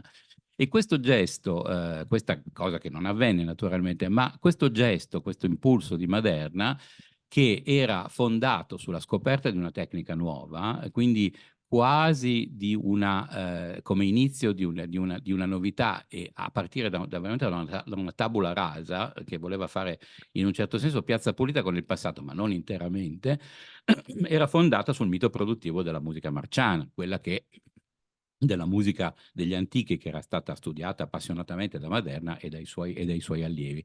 Quindi questa idea di nuova scuola veneziana è qualcosa che nella volontà, nel pensiero di Maderna non rappresenta una continuità con la scuola di Malipiero, ma anzi una rottura. Ed è interessante che invece, proprio a partire dall'emergere di questo concetto di nuova scuola veneziana, Giovanni Morelli nella carica dei Quadlib faccia un'operazione molto raffinata, molto sofisticata di in qualche modo riappropriazione vicaria da parte di Malipiero di questa scuola veneziana che Malipiero stesso si rammaricava di non avere costituito.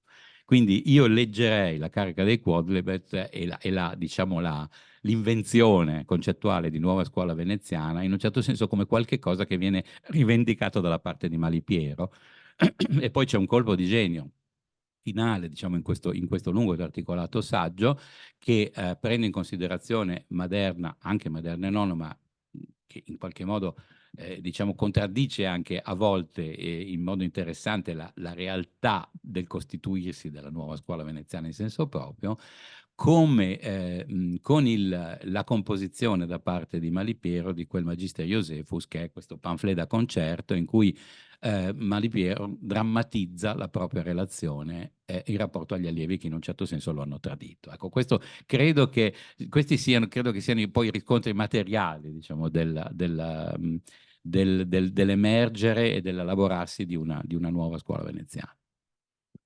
Sì, io aggiungo qualche annotazione a margine a queste considerazioni che condivido e quindi non ripeto. Allora, per quanto riguarda la lettura, diciamo, degli scritti di Morelli, un'osservazione che mi permetto di fare è che andrebbero sempre contestualizzati, appunto come ha detto anche Veniero, anche rispetto a quello che chiamerei il laboratorio del fare di Giovanni Morelli, cioè la sua attività di ricerca non si scindeva mai dall'attività didattica. E, per esempio, lui è stato uno dei primi a insegnare musica contemporanea, se non il La primo. prima cattedra di storia della musica contemporanea in Italia è stata appunto inaugurata da Morelli a seguito di un'iniziativa di Mazzarioli.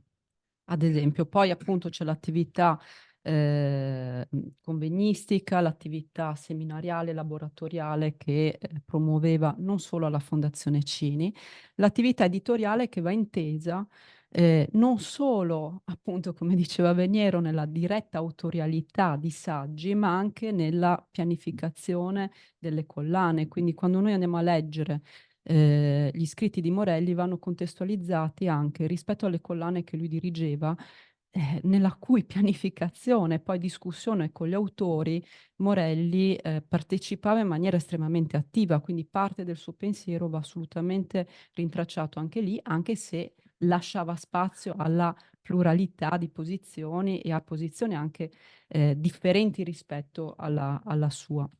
Dava anche spazio all'errore, per esempio, a noi allievi. E per quanto riguarda la contestualizzazione, appunto, ieri Emanuele Franceschetti ha parlato del fatto che una delle caratteristiche delle indagini di Morelli sia quello di non considerare mai i particolari senza contestualizzarli in ambienti molto complessi. Ecco, questo è stato fatto da tutti, devo dire, all'interno di questo seminario, però io ritengo che si debba ampliare ulteriormente questa contestualizzazione andando a vedere innanzitutto gli scritti relativamente minori, considerati minori. Ecco, oggi Laurent ci ha fatto vedere in maniera molto efficace come per esempio i programmi di sala o l'intervista menzionata ieri da Veniero che era apparso su una rivista scolastica che però è illuminante. Quindi gli scritti cosiddetti che potremmo ritenere minori invece vanno cercati. Ci deve essere un'opera di setaccio un po' più diciamo completa rispetto a quella fatta finora, anche perché immagino che molti siano ancora sfuggiti in realtà, anche forse alla bibliografia curata da Pinamonti, in quanto sono scritti che magari lo stesso Giovanni non aveva inserito nel computo delle sue pubblicazioni e che sono stati sparpagliati in sedi meno ufficiali. E un altro invito è quello di guardare anche agli scritti che riguardano altri periodi storici. Allora, oggi abbiamo parlato, e questo lo faccio ovviamente della mia natura schizofrenica di 6-7centista, novecentista, e abbiamo parlato del concetto di scuola veneziana, concetto che, come Claudio Ambrosini giustamente ha detto, rispetto al quale Morelli comunque prendeva delle distanze. Però questa idea di una qualche peculiarità sonora, estetica, culturale del fare compositivo a Venezia e su Venezia non può, nel pensiero di Morelli, non può non tenere in considerazione gli studi di Morelli sulla Venezia dal Cinquecento al Novecento, in particolare per quanto riguarda il 6-700. E perché a mio avviso ci permettono di leggere anche in un'altra maniera quello che poi troviamo scritto nei grandi studi su anche Luigi Nono. Io ho portato giusto 2 esempi sui quali non mi dilungo, visto insomma che siamo visto i tempi. Allora, uno è un estratto, la musica, che è stato pubblicato nella Storia di Venezia nel 1997 nel volume Dalle origini alla caduta della Serenissima. Ecco, in questo lungo capitolo Morelli parla della musica a Venezia nell'epoca barocca e ha un capitolo molto complesso dove introduce il concetto di ambientalità, di ethos ambientale e di ascolto attivo come una delle peculiarità dell'ambiente musicale veneziano nel Seicento.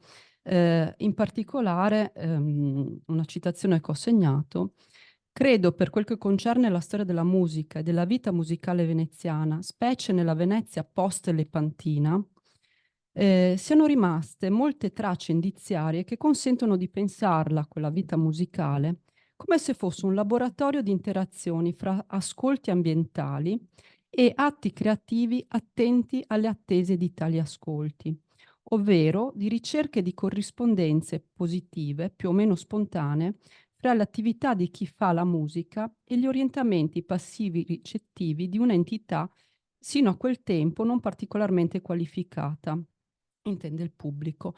Cioè, in questo saggio sviluppa nella sua maniera molto complessa la concezione di ambientalità e di ascolto attivo come una specificità dell'ambiente musicale veneziano, in particolare nel Seicento. Quindi vediamo come queste riflessioni ci possono servire per leggere anche quello che Morelli scrive su Luigi Nono.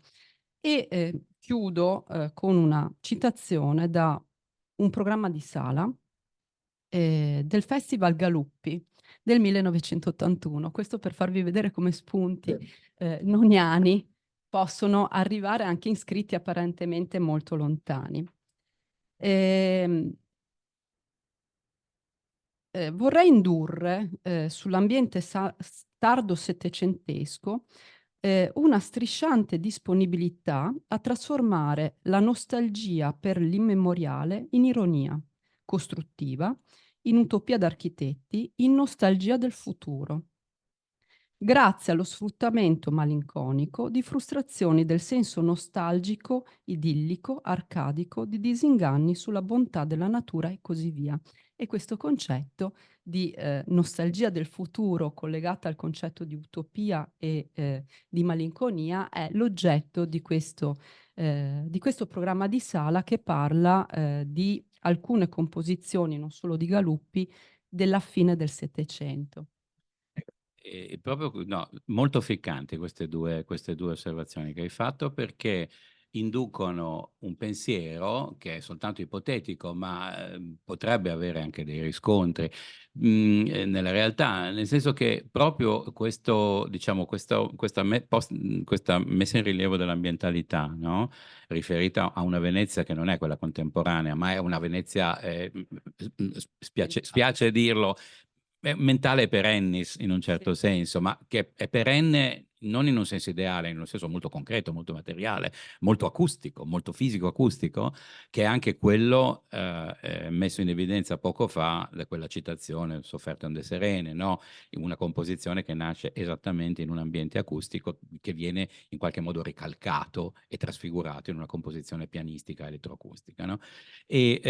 Ma dobbiamo sempre pensare appunto come Nono e Morelli, per ritornare alle figure centrali di questo incontro, condividessero questo ambiente, e condividessero un ambiente, come dire, un microclima acustico ambientale in senso lato, anche sociale, che era l'isola della Giudecca negli anni 60, 70, 80. E questi sono dati materiali che non devono assolutamente essere trascurati quando si considerano queste cose.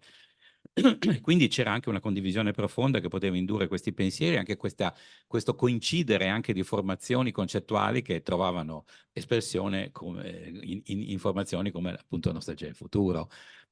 Sono invenzioni che nascono in qualche modo spontaneamente. Richiamo per esempio il fatto che questa espressione, questa formazione ossimorica del Nostalgia del futuro nasce altrove. Ero venuto a conoscenza di una performance solistica di un attore del Living Theatre, Steve Ben Israel, che alla fine degli anni 70 intitola un suo monologo La Nostalgia for the Future, no? Certo, sono concetti che possono formarsi indipendentemente nello spazio e nel tempo, però in questo caso mi pare che ci sia una condivisione profonda,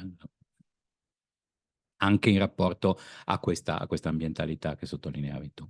Ecco, non so. Io, data l'ora, direi aprirei magari a qualche Sì. osservazione collettiva, perché se no non ne veniamo più fuori. Sì, anche perché i punti in realtà I da punti porre in rilievo sono sono veramente tantissimi. tanti e ognuno molto denso. Sì.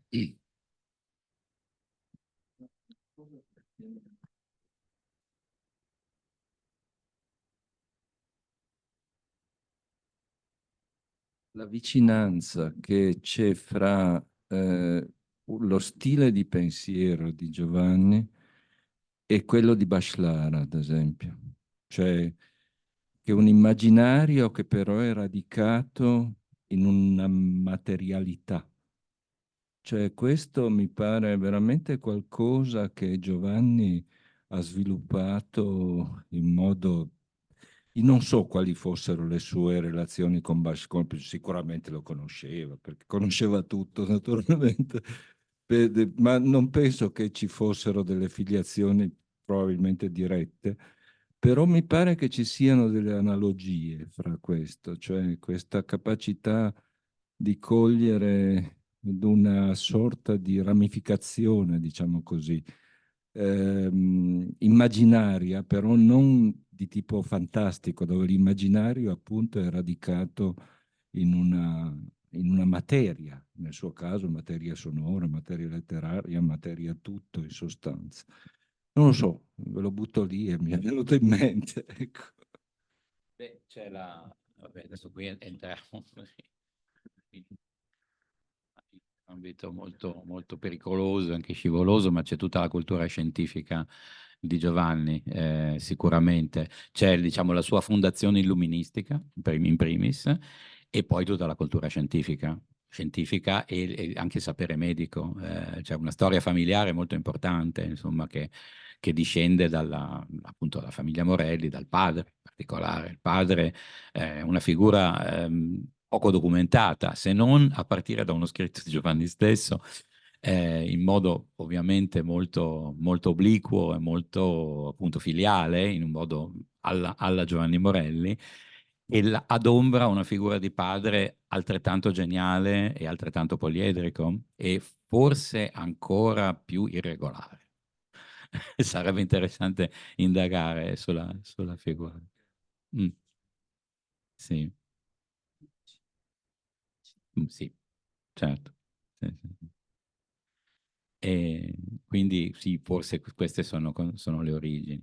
Per quel che riguarda il rapporto con nonno, forse un'osservazione che si potrebbe fare ancora è, anche qui siamo nell'ambito, diciamo, delle congetture, e come Morelli intenda, cominci a fare i conti con nonno, non tanto dopo la sua scomparsa, in modo, al di là di quello scritto molto bello appunto sulla terza pratica che è emerso dalla riflessione di Laurent, e a partire da alcuni dialoghi che sono stati anche registrati, in particolare in occasione della prima milanese di Prometeo nel 1985, ma questa prova di ritratto che Morelli fa nel 1995 consegue appunto al suo coinvolgimento nella fondazione di un archivio dedicato a nonno.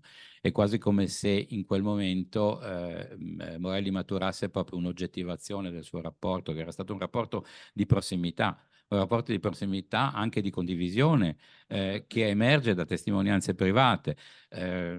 Nonno stesso non esibiva le sue relazioni, è stato molto chiaro, per esempio, quando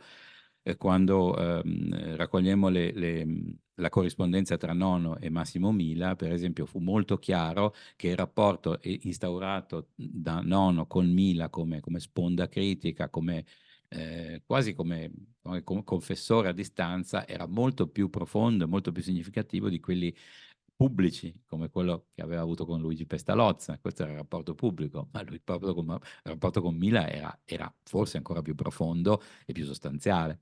probabilmente ci fu un rapporto del genere anche tra Nono e Morelli, che si frequentavano, sicuramente ne abbiamo avuto testimonianze anche dirette, oltre a tutti i legami familiari, ma c'è questa oggettivazione che emerge poi pubblicamente soltanto nel momento in cui Giovanni si occupa attivamente del lascito di Nono e lo promuove con iniziative che poi, devo dire, mai più ripetute dopo la sua morte, in rapporto anche all'attività dell'Archivio Nono.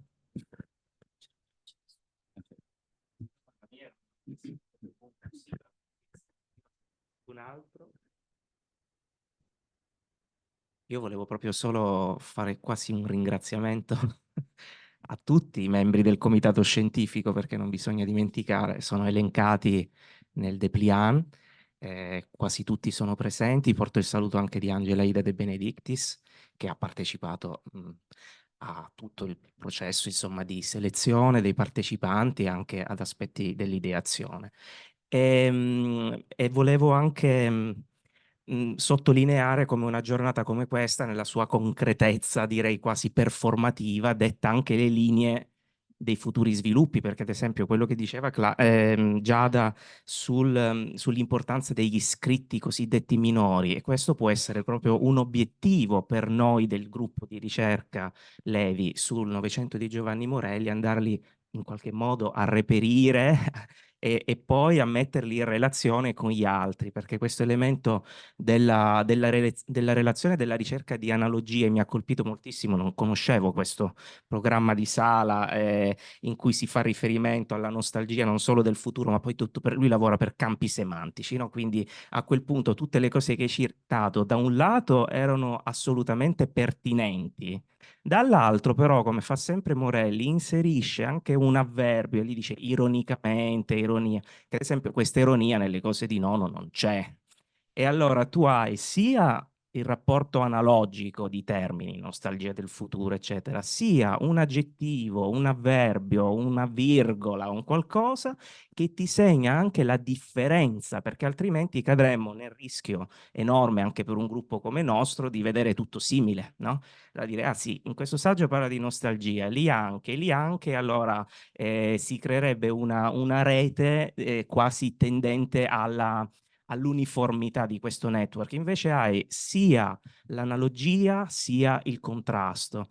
La ricerca anche di questi legami improbabili. Quando ho fatto quel mio studio sul ritratto di Casella, c'è tutta una seconda parte in cui parlo anche del ritratto di Nono, per dire come lui sia stato capace di unire due personaggi che assolutamente si detestavano, cioè Nono rispetto a Casella non poteva per ovvi motivi dire nulla di Nono, ma Morelli li accosta con analogie terminologiche, ma per poi dire che Casella ha un ritratto in cui ci si presenta, no? Il famoso ritratto di Casorati e ti guarda così. Nono invece si ritrae, cioè il ritratto di Nono è il ritratto di una figura che poi è imprendibile. E su questo ringrazio davvero Lorano per questa lectio magistralis, perché capiamo ancora meglio da tutti gli intrecci che ha fatto, e anche con questa prospettiva teologica che accennava verso la fine, che non è esplicita in Morelli, ma c'è tutto questo sostrato ebraico, perché nel ritratto di Nono, prima di citare il postludio in cui parla del disco di Abbado, dopo averlo ritratto ti presenta un Nono, ora non ricordo esattamente la citazione, ma comunque nel deserto come il profeta Isaia, un qualcosa del genere, avvolto dal vento, c'è una citazione biblica, e si ritrae allo sguardo. Quindi ancora una volta costellazioni di temi che tornano, e che sì, noi ci possiamo riunire, possiamo studiare i testi, ma sono poi queste le vere occasioni in cui tutto il sommerso di ricerche e di studi può presentarsi anche al pubblico e chiarificarsi in questo momento di messa in comune delle nostre ricerche. Tutto qua, e grazie anche alla Fondazione Levi che ci ha dato questa bellissima occasione, e agli organizzatori dietro le quinte, ma anche qui presenti.